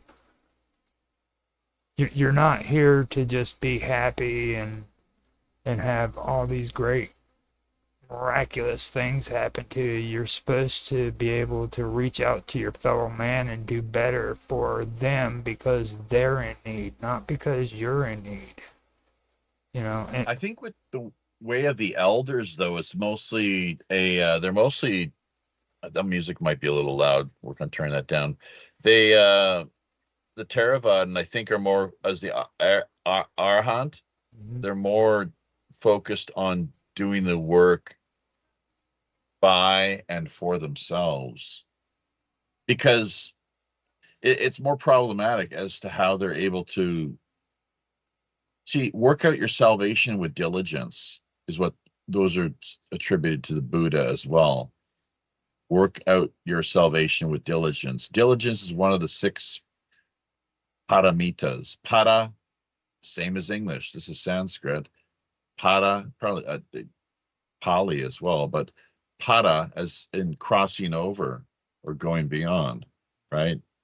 Paradigm, paranoid, paranormal, and the like. So diligence is one. Purification, the perfection, working constantly. Effort, mindfulness, meditation, patience. Do you know what and these are all steps on the path to wisdom, is how the story goes. Do you know what the first step on the path to wisdom is? No guesses? No. Mark? No, a little too complicated. Generosity. Well, generosity, that goes right back to what me and Mark was just saying. But be careful of the idiot compassion. And that right there, I wanted to point Well, out. when you think about it too, okay, that goes into the virtues. Yeah. Yes, And the virtue is sins. virtue is a The virtue is virtues a and the reward. sins. Yeah. Virtue is its own reward. How does that go again? Something like what patience, generosity is a virtue, virtue its own reward. Right. Patience is also a virtue. Yeah. Virtue its own reward. Exactly. Now, Faith is a virtue. in today, Oh, in today's world, what they refer to, what you were saying about, is called codependency. Okay. Now, idiot compassion. idiot compassion is codependency. Yeah, it can be, but the point, just to briefly, and I'll hand it back to you. Sometimes what we need is a 2x4 to the karmic 2x4 to the side of the head. Right. To wake us up. So let them take the harsh medicine that they need. Skillful means, practical wisdom, hands off. Let them live and learn. School of hard knocks. If that's what's the best way of Suffering. getting the optimal end result. Go ahead. Suffering. You just explained. You just came to the point of suffering. We have to learn through our mistakes so that we can overcome that mistake and do better the next time. Mistake. It's a process. Take 2. Take 3. You're still messing up. Do it again. Take 4. Oh no. It takes And sucker for punishment. when we talk about that, you got to remember the different realms that the Buddhists believe in too. Of course, Ooh, yes. of course, the end result is selfish because everybody wants to get to that realm of what is it, diva. Yeah, but the bodhisattva. You don't know anything about the bodhisattva vow? Well, no, of course not. Okay, so then it's not really selfish because you're basically taking, it's like Jesus, Yeshua. I was thinking about this the other day. One who saves, right? That's apparently what it means. Didn't get a chance to. I would have liked to have had Yvonne on board a little more to like a friendly back and forth, I was wondering debate. what happened there. I stepped away for a little bit, and he was. Oh, gone. he had to go. He had to go. He had to go fire up his soul. Oh, okay. He had to go read the Bible. He's a pretty fire and brimstone kind of guy, Well, we got one guy on my show too. Tan's like that. Like Tan is he's a cat. He's easygoing Catholic. And fire up his soul. I'm tongue in cheek. There was a fish he had on the grill. So he had to forget it. Fire up his soul. Oh. Yeah. Yeah. Good stuff. Hey, did you hear about actually the Dalai Lama, the time that he took that part-time job at the pizza shop? No. Yeah, actually, I met him there. I walked up to him and said, "Hey, Dolly, make me one with everything. Can you make me one with everything?" That's horrible. Hold the pepperoni. but make me one with everything. So, and that's another thing too. It's like through your means, through your own effort, your own striving, or through the prayer, as you say, faith, and maybe calling out to Christ or these celestial beings for assistance. So it's in Korean, they say taryok. Taryok is through my own means and effort and striving, and taryok is making it more dependent on, like what I guess the Catholics do. You go in and do your Hail Marys, your confessional booth, and all your sins will be forgiven, and just go out and repeat it again, I guess, and keep coming back for that. That's the ceremonial forgiveness is how they got their system set up, right? Thank you. For me personally, I feel that it all relates to the 6 realms of samsara. You know what I mean? Okay. And I listen to a lot of these new age people talking about escaping samsara, and I'm like, if you believe in those kind of things like Buddhism, and I believe even Hindus believe in samsara too, don't they? I believe so. You know, if you believe in that, then that's impossible because those are realms. Those are realms of existence. You know what I mean? So, Mhm. so you can't escape that. That's complete nonsense. What do you mean? It, That's the whole point. That's the whole point. Buddhism, there's two main goals and objectives, as far as I understand. And I might be off, missing the point here, but one is to essentially make friends with ourselves. That's where the yoga comes in, or as Christ talked about the yoke, the yoking, internal yoga, maybe the alchemy, or however you want to put it, with the working with the energy and transforming, working with the problems that we have facing us and problem solving. you know what the Deva it realm means. is, right? Uh, is that the same as is that the Azuras? Is it known, or just Devas? What I, Azuras? No, the it's de- like God realm of some yes, kind, yes, it's the angelic. highest realm, and then you have like Anika, and you have the Sagaki. And Anika, that's impermanence. Mm-hmm. That's just change, and that's one of the three marks of existence: change, suffering, and egolessness in the Buddhist tradition. Shimbutsu. That's over in Japan, Mm-hmm. correct? Yep. Shimbutsu Shugo. That that's Tina Turner practice that I don't know, I forget the name of that tradition. These are all like different. It's kind of an offshoot of Mahayana Buddhism that. It's pretty fascinating stuff, man. Namo. So, and remember, like, what did Nikola Tesla talk about? Speaking of chanting and so forth, or meditation, if you want to know the truth to the universe, just take time to reflect upon the nature of vibration and frequency. Pretty cool, right? And yeah, well, yeah, and what's interesting? It's an analogy along those lines.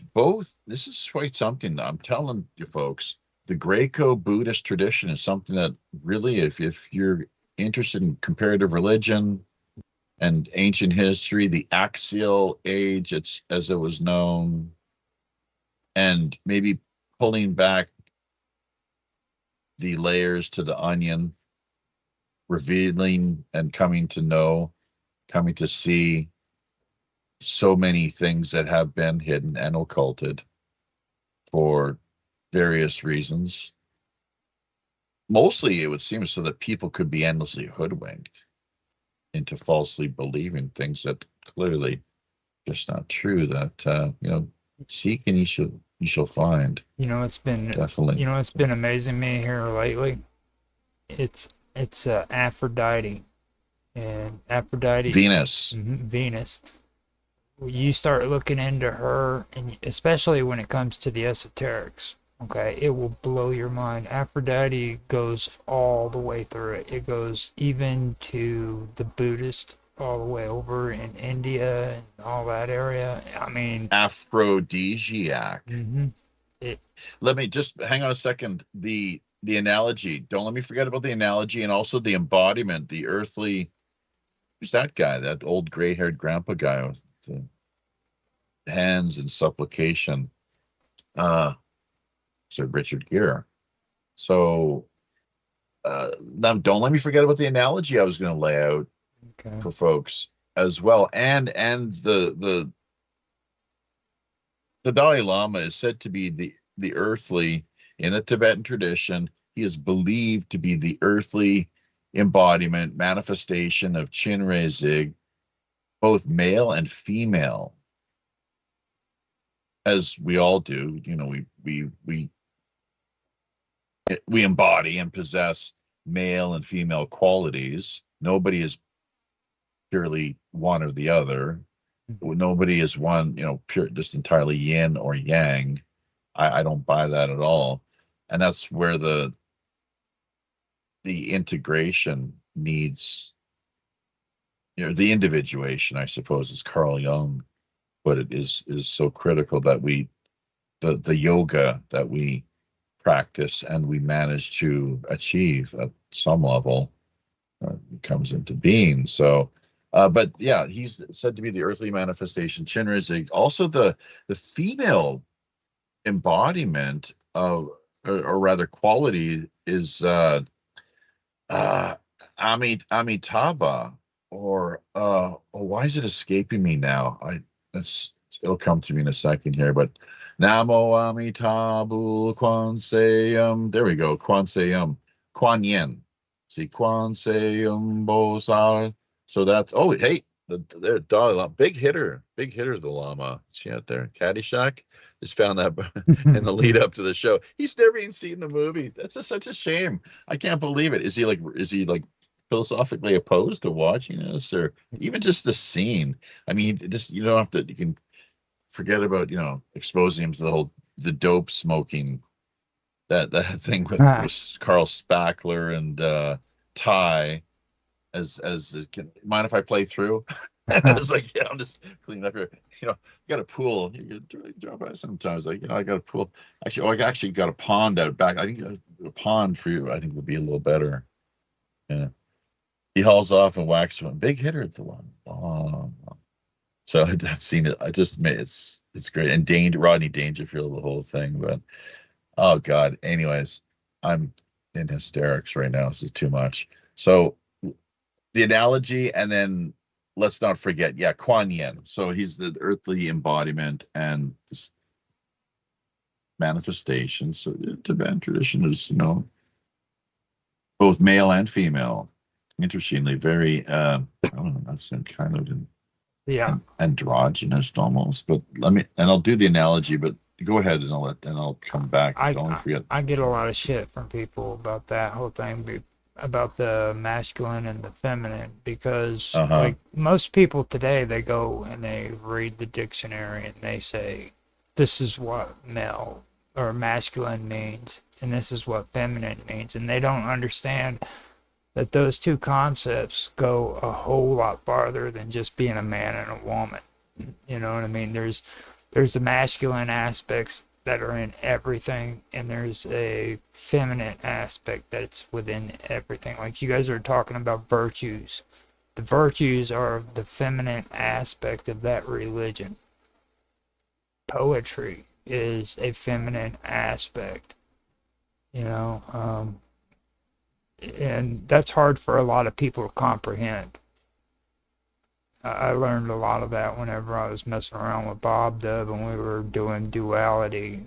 That's the one thing that connects all of this craziness. If you can understand what's going on with the whole concept between duality and the masculine and the feminine, things start making a lot more sense. In what regard exactly? Okay, like how so? The world is built on this construct that there's good and there's evil, and they don't understand. They don't understand that that's not the case. I've got something to add to that. There's both good. They work complementary to one another. Well, let me just say though, briefly interject that, because it's got to get this out there. Then from the Buddhist perspective, I had one of my teachers lay this on me back in the day.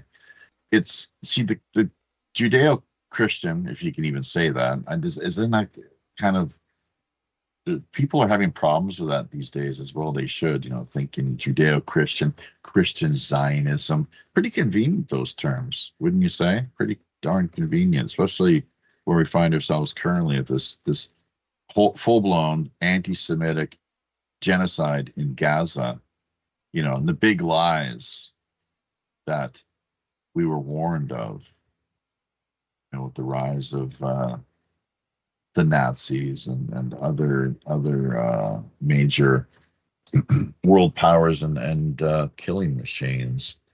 But confusion versus clarity, as opposed to, or in comparison to, the Judeo-Christian perspective, which is good versus evil. It's from the Buddhist or Dharmic Eastern way of seeing things. It's more a question of mental confusion versus mental clarity. So in other words, if you're acting or manifesting in a clear way, there will be no problem. Yeah. Everything will be fine and harmonious. But if you're confused and you embody or are promoting and projecting aggression, hatred, ignorance, if that's what's underpinning your motives or your actions, or lust and desire, any of those at underpinning once again your actions and your where you're coming from in this world, that there's problems will inevitably arise. Someone's going to suffer. You're going to make some people hurt, starting with yourself, probably.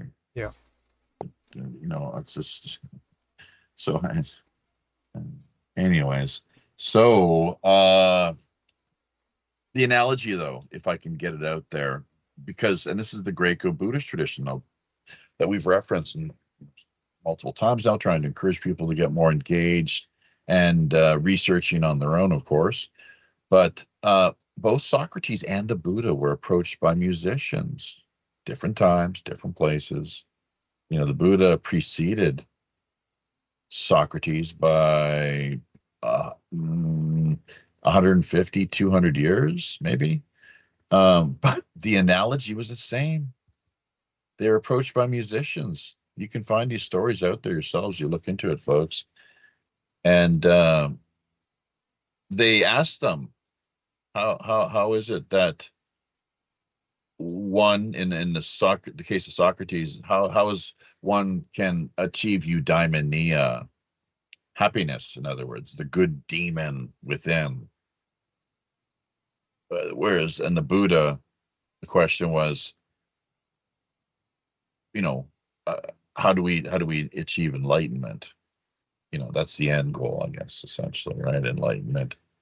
It's actually, happiness or making friends with yourself, but ultimately, even beyond that, transcendence from the wheel of rebirth.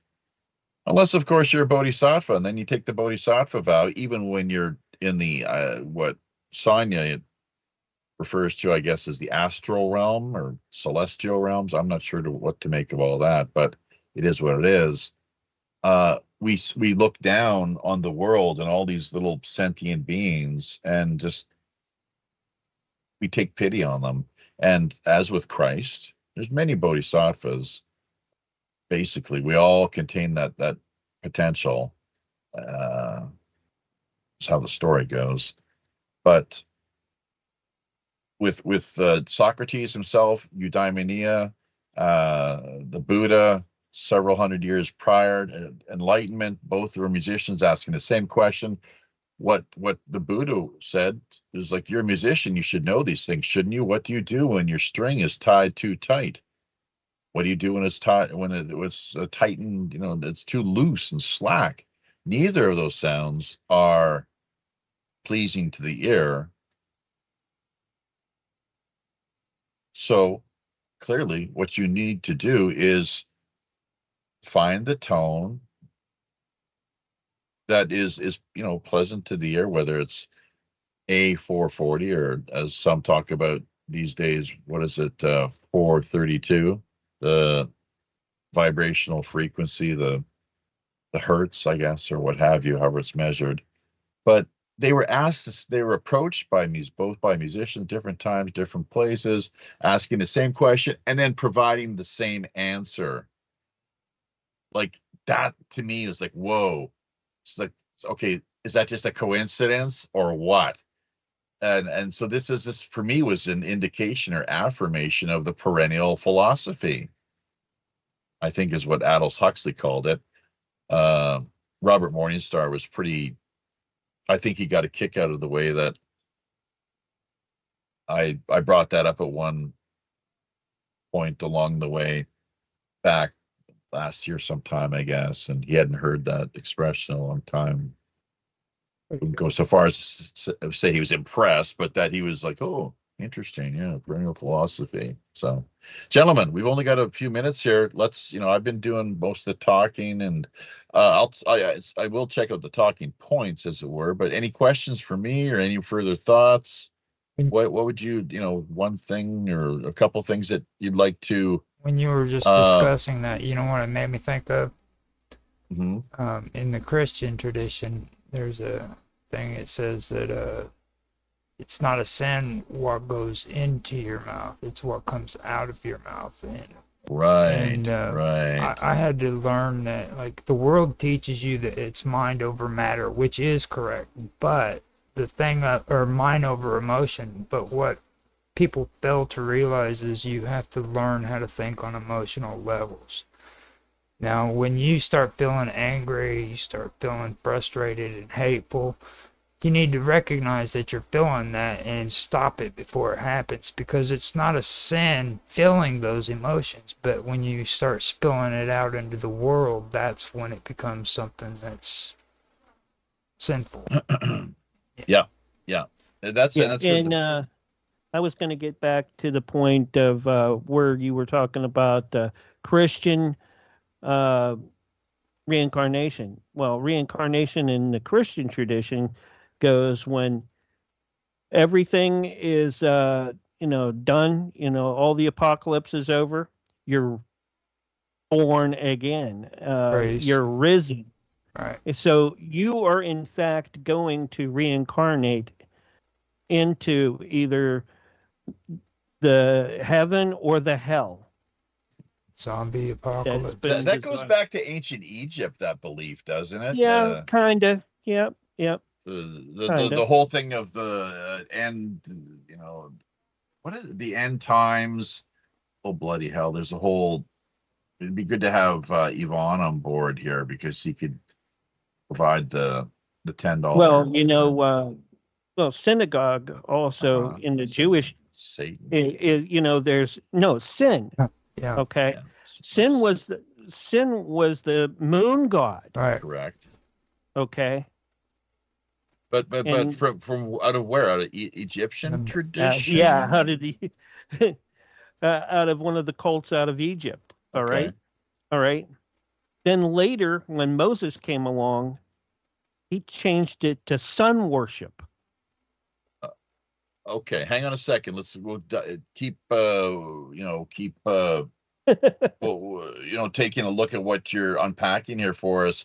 But before we do that, give a big shout out to I'm Not Here, who actually is, but we're not going to let everyone know that's the case. Thanks for your comment. I'm Not Here. He says, it does not say sin, it says defile. So it says, I don't think, but did Jesus speak English, or did he write that? That's a pretty sophisticated word for. Yeah. But sin, you know what sin really means, though, if you look at it, apparently? It's real simple, just like karma. Karma means action. Sin, to miss the mark. Think of yourself as an archer. I'm using words right now. How do you find them? Are they pleasing to the ear? Are they annoying? Is the host being a jerk? Is he providing comedic value, some entertainment, information? Is he on the mark or not? Is he so, and it's all very subjective in that sense too, but also then actions that we take, missing the marks. Ooh, shouldn't be doing that, should we? It's like, that's going to lead to some problems, some suffering.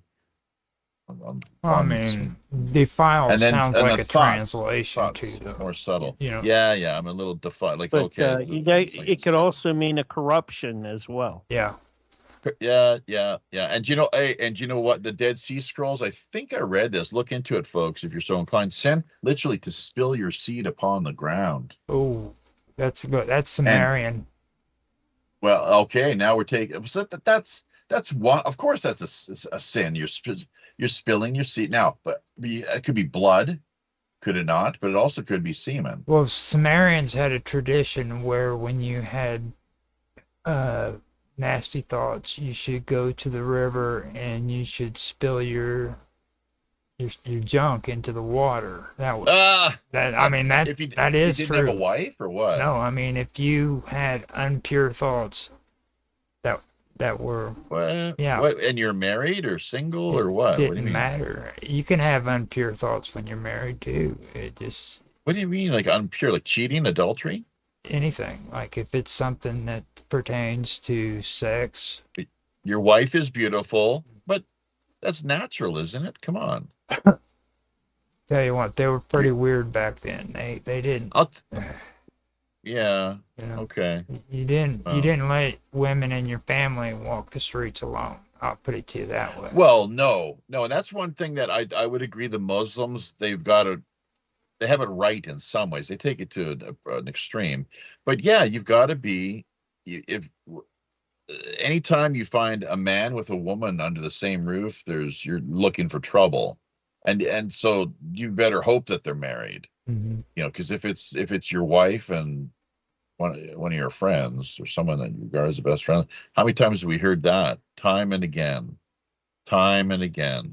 and just it's caused so many problems, so much heartbreak, led to jail sentences, divorce. The worst, most vicious. Lawyers love this sort of thing, of course, because it just feeds their industry. I mean, if there wasn't strife and suffering in the world, conflict and upheaval, just think of how they'd be doing, their bottom line. Well, not so well. Also look at it as like you have like drug addiction, yeah, illicit drugs, people addicted to drugs. You have a beautiful woman walking down the street alone back in those days, and then some guy wants to take and do something that's bad, like rape her. That kind of stuff happened too. You know what I mean? It's like you couldn't allow women in your family to walk alone because they needed protected too. Well, yeah, right, exactly. Let me just get into the comments here. I'm not there adding to this. That is not reincarnation. Born again is the spirit of God in you. Okay, well, you could look at it that way, I suppose. Are we not being born again every moment? I mean, are we the same people that we are now as when we started this live stream? Are we the same person that we are now as when we got up this morning? Good question. Clearly, well, we're not. It's not. It's a rhetorical question, and if you think about it, people aren't too retarded about the whole thing. It kind of answers itself, doesn't it? And you can look at that both on a spiritual, psycho-spiritual level, but also the way that it's science has proved. We got to trust the science. Wink, wink, nudge, nudge. But in all seriousness, like the cells that are dying and being reborn right now, here and now, as we age every day. And was it the telomeres? Is that what they're known as? They begin to decay or defile. We're only here for so long, and that's it. Life is out, brief candle. So enjoy every sandwich. But reincarnation. Well, we're living proof of reincarnation, though, as far as I'm circumcised. I'll tell you one thing. I was able to listen to Vicky Boss talk on Mark's show, and she said something that was so cool to all of us about her husband, about chemical plumes, okay, and the plumes that are released from a body when they're dead, and they're released into the earth, into the soils, okay. Now, from his research, because he's done this stuff for years. He did research on this, and he actually did the research and discovered that chemical plumes are released from the body when they decompose, and it affects the environment. Is her husband an embalmer or mortician? Is that right? No, he did forensic science. Yeah, he does forensic science, and he's done it for so many years, and he's worked for I believe the NSA, and Okay. What's that place out of in Quantico. Quantico? Yeah, Quantico. he actually CSI. worked out of Quantico for a Oh, yeah. long time. Look, Yeah. we've only got a few minutes here, guys. We got to wrap it up. Yeah. It's been, and I really thank everyone's support, both yourself, Roger, and Mark, courtesy of Rodriguez Productions. Zane Ivy dropping into the conversation here at the tail end. We did address the whole rainbow body business, Zane, so you might be curious and taking a look at what we archived earlier with the first part of the show. You might have more to add to that, of course. So corruption is, I'm not here, he likes a little better, is what he says, the term corruption. And then the question is, well, how do we define that? But anyways, Zane asking, how old is the Dalai Lama? He's 90. Read the show description, Zane. Jeez. Joey Boomer, the Dolly Oompa Loompa. Yeah, good old Caddyshack reference. Everyone would live in the river then, says I'm not. Yeah, no, I agree. I agree. Well, yeah, that's the thing. We're filled with that. We got to get a handle. That's one of the Buddhist teachings is deal with this. And thank God with get a handle. Yeah. Okay. Let's not go there. Yeah. Well, apparently, libido, thank God, in age, tapering off. It's great. I thank you, Jesus, for so now I don't have to touch oneself and defile oneself in a unholy way. Save that for the wife. Go ahead. Yeah. Anyways, what I was going to say is when it talks about corruption, the first time someone was corruption was the snake. The snake, the serpent in the Garden of Eden snake corrupted. Venom. Yeah, that's right. No, corrupted Eve snake into venom. taking the tree of life and tree of knowledge, and that's the first time they talked about that. Robert Morningstar. And then God cursed. Then God cursed the serpent to crawl on its belly. Get Morningstar on your show and ask him to address those issues directly, and it will. He'll add some. I think I've been trying to get him, but hosts on my side, or I'll light a fire under I've had a host that's been out because of surgery. So okay. Yeah, and I don't like running her show. I'll just run it ad hoc for her. Vixen's Vault to fill in. Yep. And Nancy Planetta, the Vixen's Vault. We would love like cross-pollination. Yeah. When we get back from Canada, the plan is to crank things up here a little more and more cross-pollination, inviting your people on board here, because you've been helping us out immensely, and it's only right to do what we can. I heard you're supposed to have Jack Carey, correct? Yeah, Jack's one of my hosts as well. Jack and Nancy both are on Wednesday nights for me. So and then John Galt. We don't know his real name. Who is John Galt? From Censorship Sucks. He's an anon. All right. That's all I'll say. Isn't that Atlas Shrugged? Atlas, who is John Galt? The kind of, Oh, by the way, look at there. John Galt. Who's this Fox? Who's that Fox host there? He asked the Dalai Lama. So, have you ever seen Caddyshack? What do you think? Is that the Dalai Lama? Go ahead. I haven't seen the clip. I've got to track it down. Brett Baer, is that his name? Apparently, it was a pretty uncomfortable exchange. Just that one part of the interview. I'm not sure how the rest of it went, but his 80th year birthday was held in look, he apologized. And you know what his policy is? As soon as you screw up, apologize right away. Don't wait, is what he says. And there's some things where I don't necessarily agree with him, as certain politics and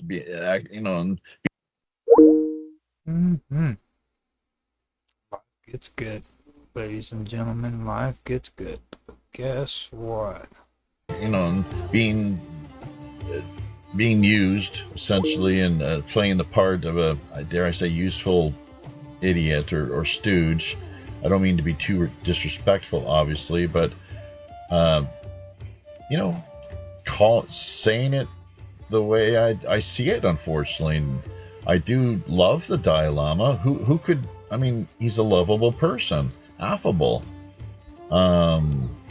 As we've touched on several times here now, you take the good with the bad, and he's got that major charm offensive and plus 10 charisma. His charisma's off the charts, you know, so a big hitter, the Lama.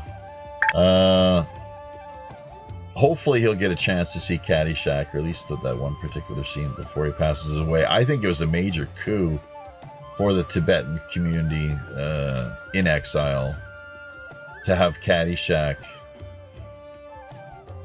incorporate that into their film, because it really helped to not just, I said, hey Lama, how about a little something for, you know, the effort, you know, and he says, oh, there won't be any money, but when you die on your deathbed, you will receive total consciousness. So I got that going for me. That bloody gopher, I tell ya. Yeah, they never did get the gopher in the end. One of the worst sequel remakes in film history. Well, there we go. Maybe he did. Maybe he did get the punchline. So, oh God. And that's the thing I often, you know, talk about with certain students and people that come into conversation with. If Christ and Buddha were out walking along the same road, just as an example, we'll leave Muhammad out of the picture for now. He the kind of swords, and well, just a little different story. We'll leave that aside for now without getting too complicated. Although I must say, like, the Dalai Lama, very skillful and diplomatic the way that he's addressed the whole Islamic issue. Very, very, very understanding, very diplomatic and sensitive, because he knows many Muslims, from what I understand, and he's able to relate to their humanity. That's really what he does best, first and foremost.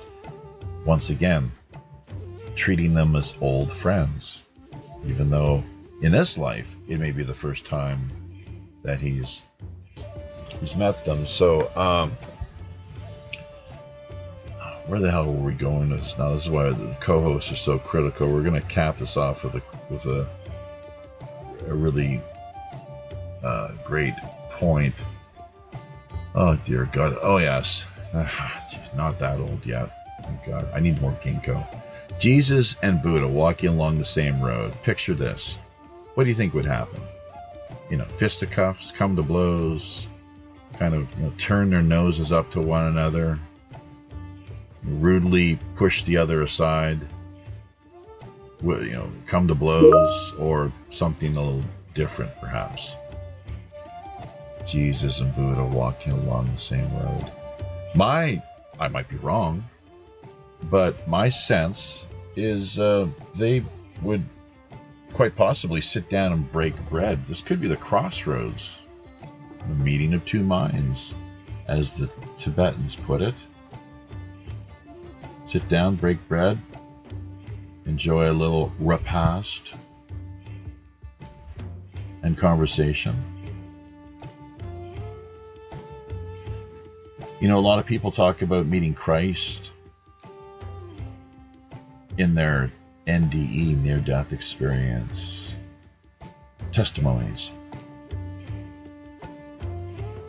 Nobody to this point that I'm aware of claims to have come into contact or seen the Buddha, Siddhartha Gautama, Soka Muni is what they call him here, once again via South Korea. Someone I believe was a Sokdien, and that's why Prince Shotoku, when he left Korea, went to Japan and was a leader of the Soka clan. If people are interested in connecting those dots, researching it a little more than the small amount I've managed to cover and to infer, as it were. Sogdian, the Silk Roads, the Han Dynasty of China, very critical. And the cultural exchange. I never finished an earlier point speaking of Buddhism as it made its way across the Silk Roads to China, meeting with the Taoists. What did the Taoists say? Well, they said, well, it's just, this is kind of like our philosophy, really, what you're talking about here. And they ended up matching concepts. It's called koi. My pronunciation, as best I can manage the pronunciation. Koi. Ko. Koi. Ko as in together. Koi. We. Together of. We in Korean is of. So that ko could be a bit of a clue or a hint. A lot of similarities can be found, folks. Trust me. Well, then again, don't trust me. Actually, look into it yourselves. Don't believe me. Look into it for yourselves. Even the Buddha himself, he said, don't trust me. Don't believe me. Look into it for yourselves. Test this. Assay what I have to share with you here as you would assay or test gold or some precious substance. Check it out. Total BS, or what do you reckon? Take a close look. So, yeah, matching concepts, that was a big deal and phenomenon throughout the course of the Silk Road era, the Han Dynasty, and beyond. Really, ocean of wisdom. Yeah, Tenzin Gyatso, the 14th Dalai Lama. Started to panic today. I came across this news story that had falsely attributed him as being the 15th Dalai Lama. I immediately thought, did I just make a mistake with the show that we're promoting here? But yeah, we've got it right, the 14th Dalai Lama. And by the way, yeah, happy 4th of July, people. It's interesting. I wasn't sure if I should add this to just came across this in the lead up to the show, actually, over in minds.com. But Tibet, this is, you gotta think, for like geopolitical reasons or what have you, sort of cozied up a little bit to the Third Reich during the Second World War. Roger mentioned Japan's intrusions into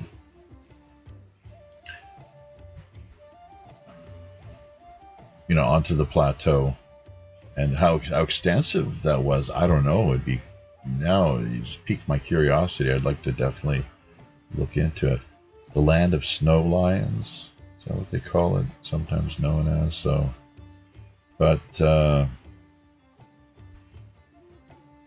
a Yeti too, I tell you, huh? Isn't that something? Might there actually be a Yeti or two out there roaming the Himalayas? Certainly are stories, just as what we've heard via other parts of the world, west coast of the Americas and beyond, with the Bigfoot or the Sasquatch is the native term, as it's more commonly known. So, all right, did we cover everything here? I think we pretty much did. No further talking points. Oh, by the way, yes, check out the chat end of things. We did add the link to the Tibetan Buddhism group that we help to oversee. Actually, there's quite a few people that are members and active. Just looking for the URL itself right now. Tibetan Buddhist World is, I guess, the sub URL. So just Tibetan Buddhism. and Tibetan Buddhist world. It's a really active group, and probably more active today now more than ever. Not sure what it was 10 years ago when His Holiness celebrated his 80th birthday, something I kind of quickly passed over as memory serves now without really fleshing out, but that was a big deal. Los Angeles, I think, and I didn't really follow things all that closely myself, but it was what it was, and you know, all for a good cause, of course.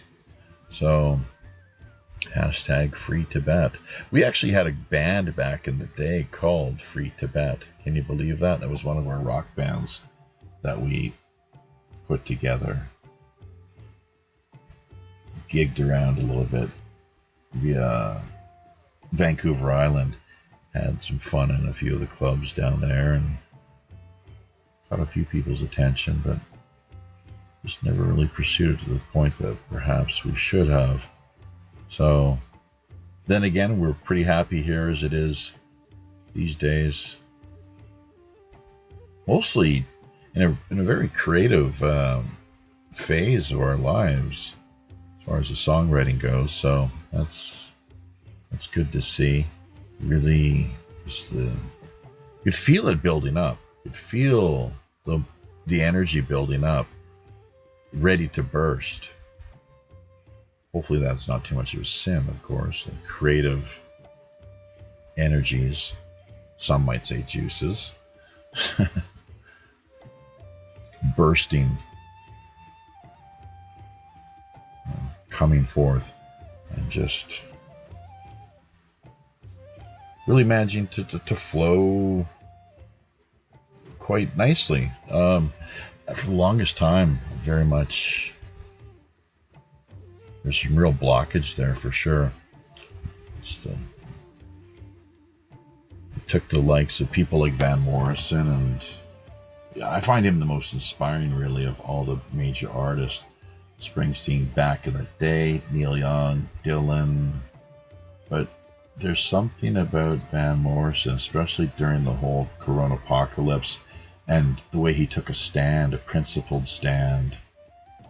And I believe history will prove him right. This is one criticism I do have of His Holiness. That I would imagine he would probably agree that he sometimes makes mistakes. Hopefully, you know. Yeah, he's apologized for certain things in the past, making mistakes. But I think that's one a clear example, really, where he really got played big time. He didn't know enough about the issue.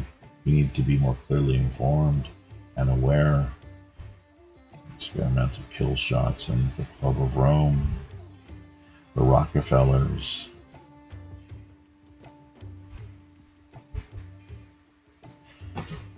You know, the whole phony green agenda. Pollution is one thing we can all agree on, surely.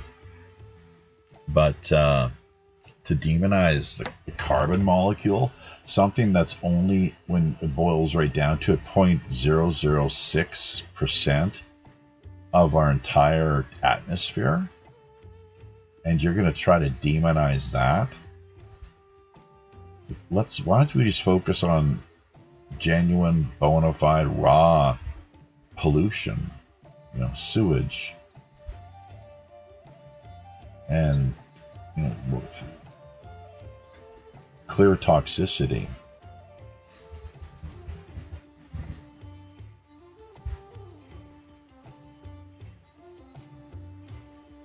Anyways,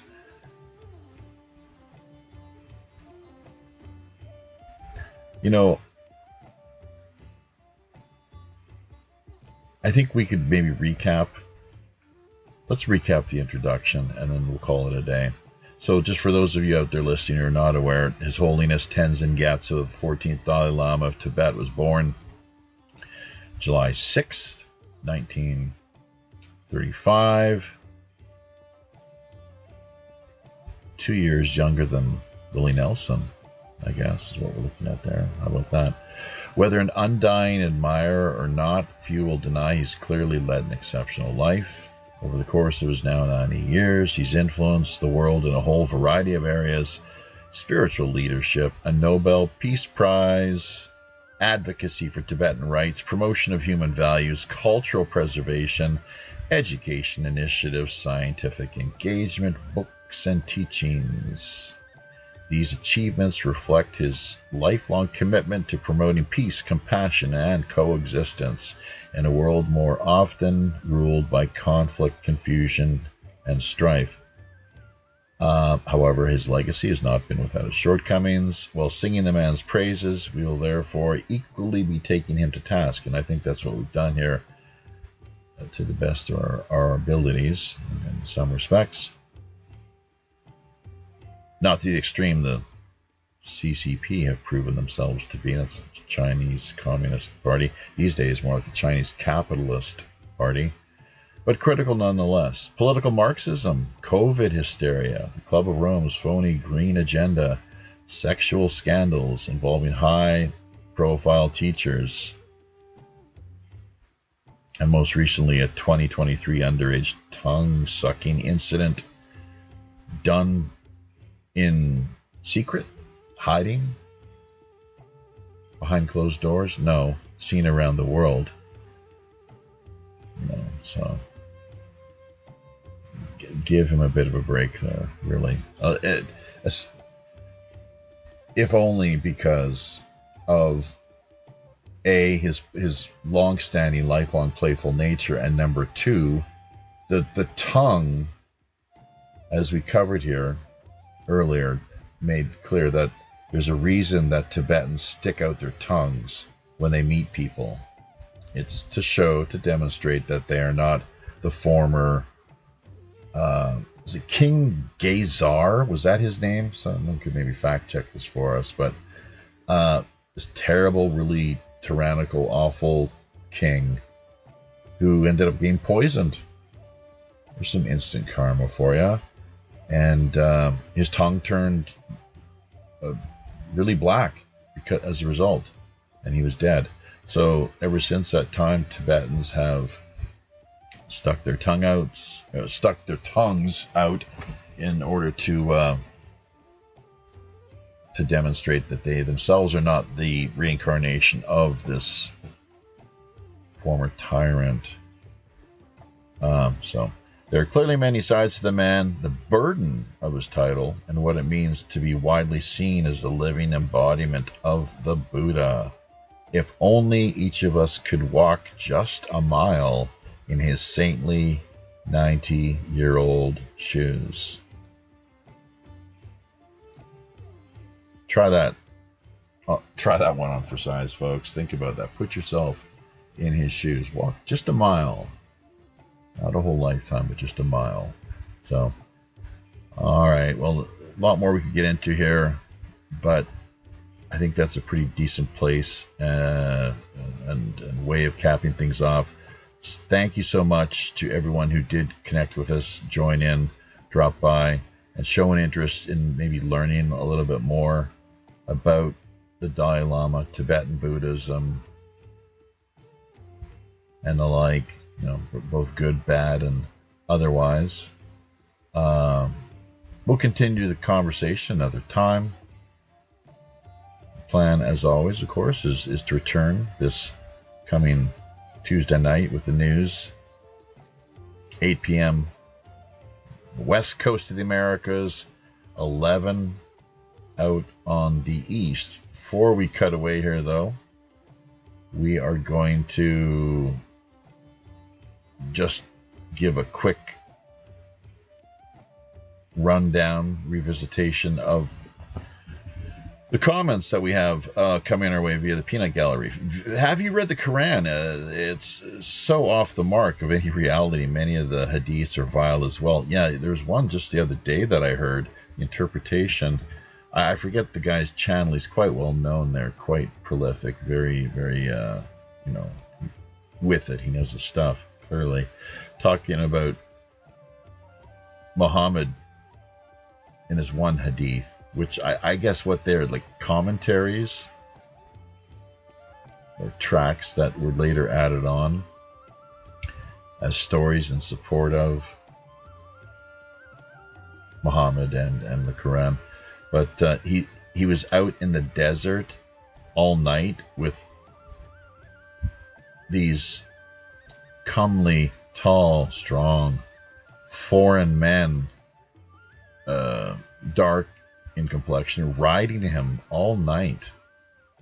And he had another male companion with him. He drew a line in the sand. He said, "You stay here. Do not come here. Terrible things will come to you. Don't pass this line."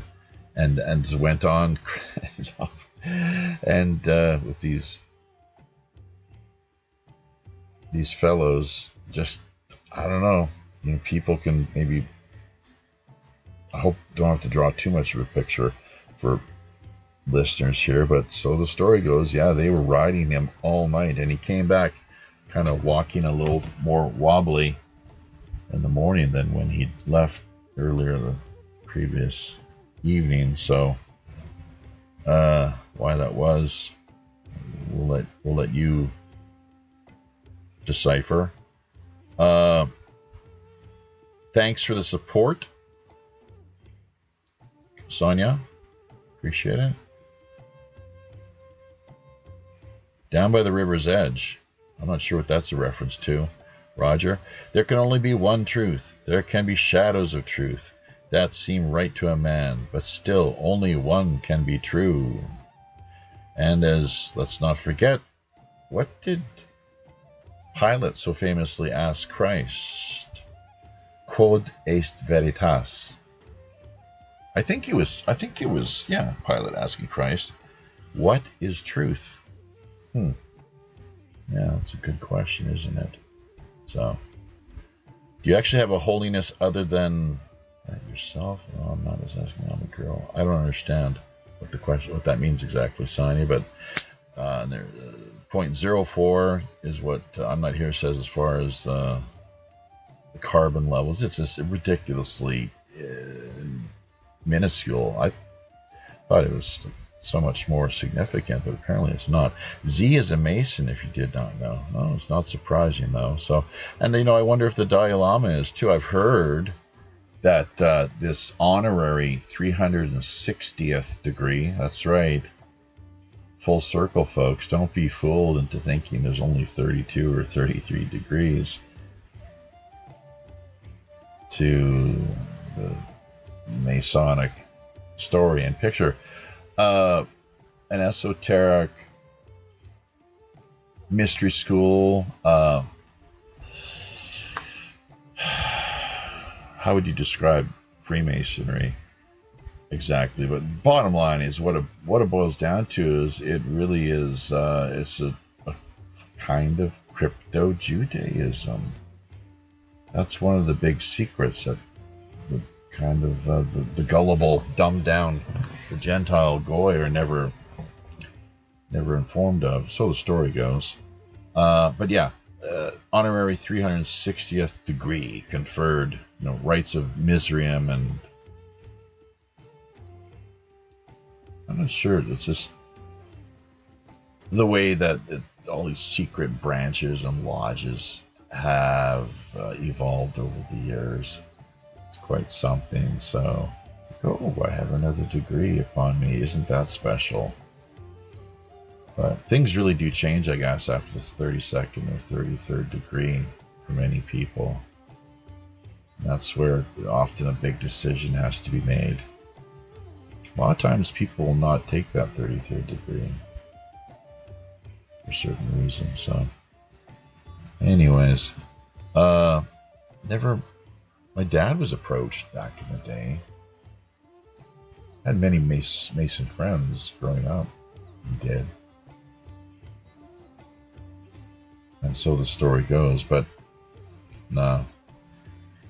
I don't know. It's kind of like Scientology. I think they tried to recruit him as well, the bloody Scientologists. It's like, ooh, someone with a little bit of money. Not a total pauper necessarily. So, yeah, it's like Elvis, just Priscilla showing interest in Scientology. It's like they're just after me for my GD money. Don't be so naive. Come on. What are you thinking? That's what he's quoted as on the record as having said. Good old Elvis. Humans are incapable of understanding the truth. It's beyond our comprehension. Yes, well, maybe we should stop trying so hard then.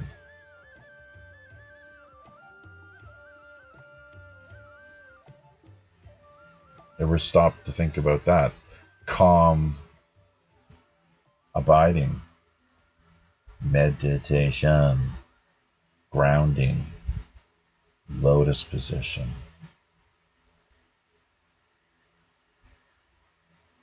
Resting, calm, abiding. Quiet the mind. Shh. We may have an interpretation of what the truth is. It's just interpretation. Da, da, da, da, da, da, da, da, da, da.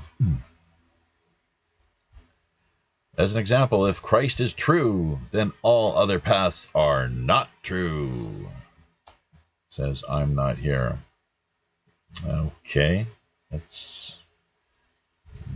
We hear that all the time, don't we? It's interesting rhetoric.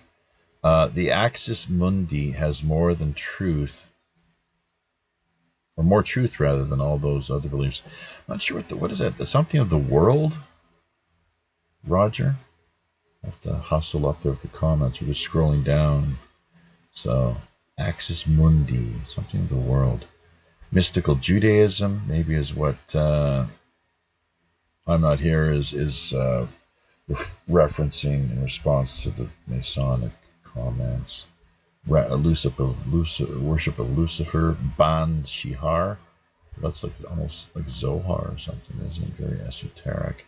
Jabulon, Jehovah, Baal, and Osiris. Ever seen a picture of Jabulon? Look it up, folks. It's crazy. It's almost like Xenu or something, you know, the way that they hoodwink so many people. The Scientologists is, religions do that all too often. Just the followers are hoodwinked. You know, it's the real hearts and minds, people. Hearts and minds. So, but the Scientologists, yeah, the science fiction author L. Ron Hubbard and Lord Xenu. Like, what? That's their version of Jabulon, I guess. Pulling back the curtain. Ta-da! Ooh. But Children of Lamech and the Old Charges, not sure what that refers to exactly, Roger. It has Euclid worship too. Oh, Pythagoras, maybe. Is that right? The Freemasonic tradition. So, sex magic. Once again, I will ask you the question quite plainly and simply. How is sex not magic? And by the way, it's interesting too, because most channels, because we are live streaming through Wprpn, that anytime it's like what we have to say has to be sample words like sex or drugs or rock and roll. It's just crazy. I don't want to demonetize. Well, we don't have to worry, do we? We have bigger, other things to be concerned about, I suppose. But just waiting for the next part to come along because you did something that they decided. They can come up with any reason they want. Like they could find something in the show that we did today. It's like, ooh, can't have that. Shut it down. So, but we don't have to be worried about being demonetized because we never qualified in the first place. We managed once again to work ourselves up to 1,000 subscribers, and that's as far as it went, folks. Soon thereafter, they informed us that we just didn't really seem to have what it took in the eyes of YouTube as far as being worthy of any qualification for their monetization program, as it were. That's one of the reasons we really depend on you, the listeners, to reach out, help, support us. You know, the a lot of attaboys.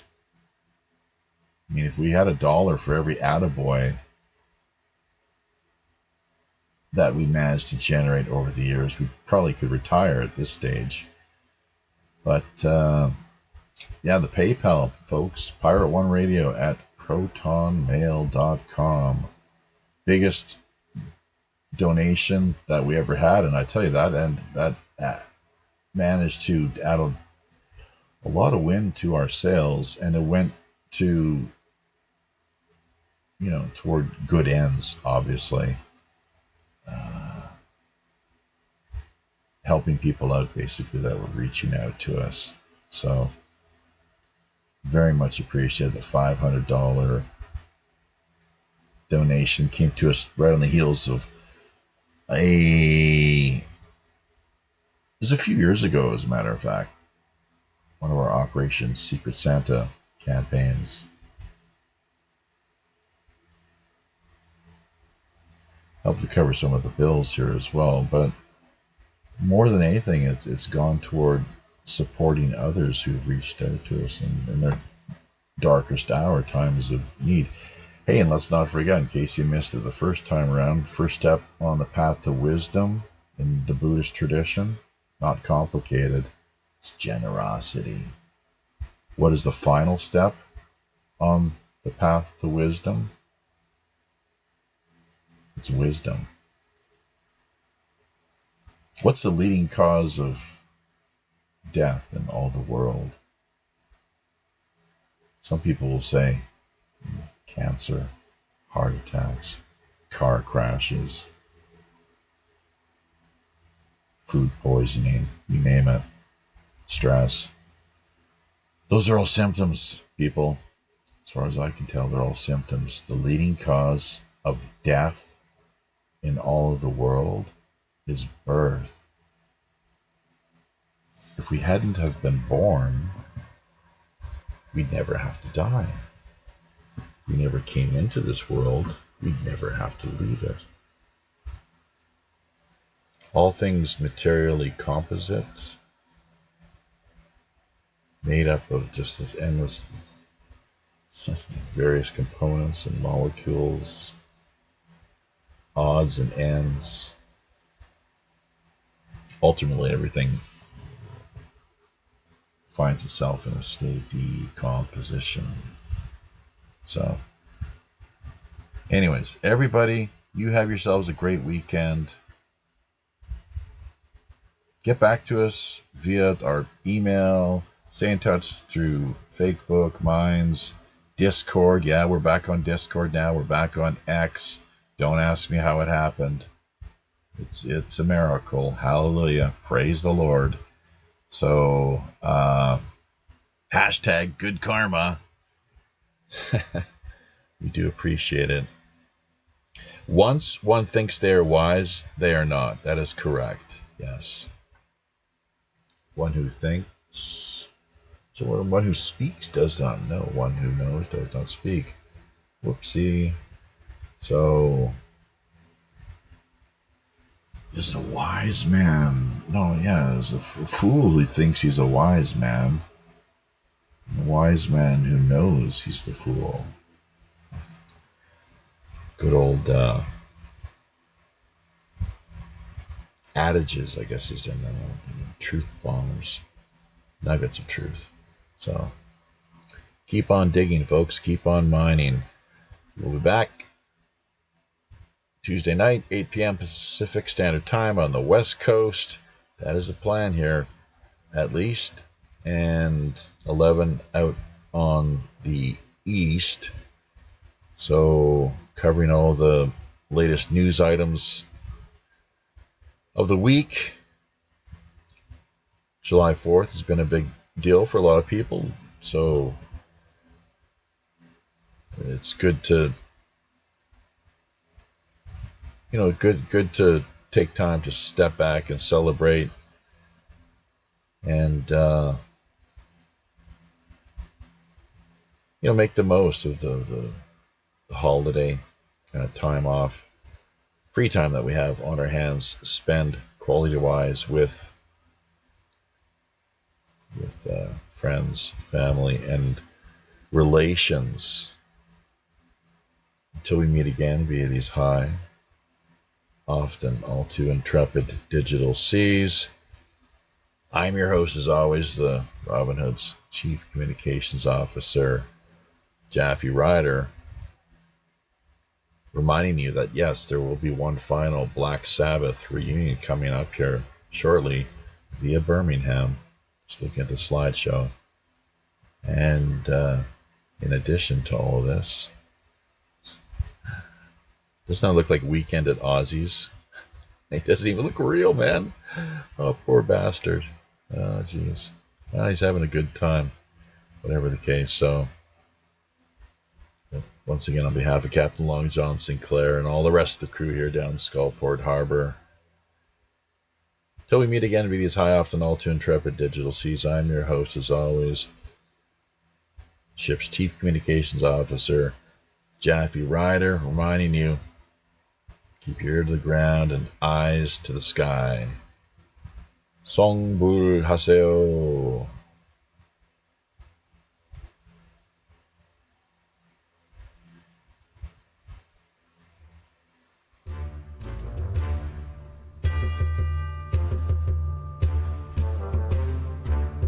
Aye now, there we be. Having carefully looked over each of our navigation panel instruments, Checking every level, switch, dial, cable, knob, and pulley, by all accounts and indications, we indeed see it's time, once again, to drop anchor inside Mystic Bay. draw an end to yet another week of World Pirate Radio Live. Remember, If you're looking for a little more animated online action, keep in mind, we've likely got yet another great free-flowing Rogues Gallery after show coming up for the next hour in one of our more premium, exclusive, and remote digital underground online pirate hideaways. Also, if you yourself have a new, novel, intriguing, or otherwise underreported idea, unique individual, or pressing item in mind, be sure to either drop us a line directly over on Wprpn.com or fire us a quick email via Pirate One Radio at protonmail.com. We're always open to exploring fresh creative suggestions, intriguing guest ideas, cutting-edge discussion topics, and captivating themes. Remember, WPRPN.com member site subdomain links are also always available. Great for artists, musicians, podcasters, bloggers, social media personalities, Or pretty much just any old land lover looking to boost their online visibility, presence, and reach. Basic personal profile accounts can be launched for just $60 per year. Staking your claim now helps not only strengthen you and the network, we're also looking out for the little guy. That's right, folks. As much as half of all WPRPN's profits are redirected right back into the hands of the people who really need it most. Community charity. After all, we are the Robin Hood. You can further embark on your own personal pirate journey by either liking, sharing, Commenting on, subscribing to, or just following us via virtually any mainstream social media platform, including Twitter, Facebook, Gab, or Minds.com. So don't forget to become engaged. Until we meet again out on the high digital seas, I'm your host as always, the ship's Chief Communications Officer, Jaffe Ryder. Tally-ho.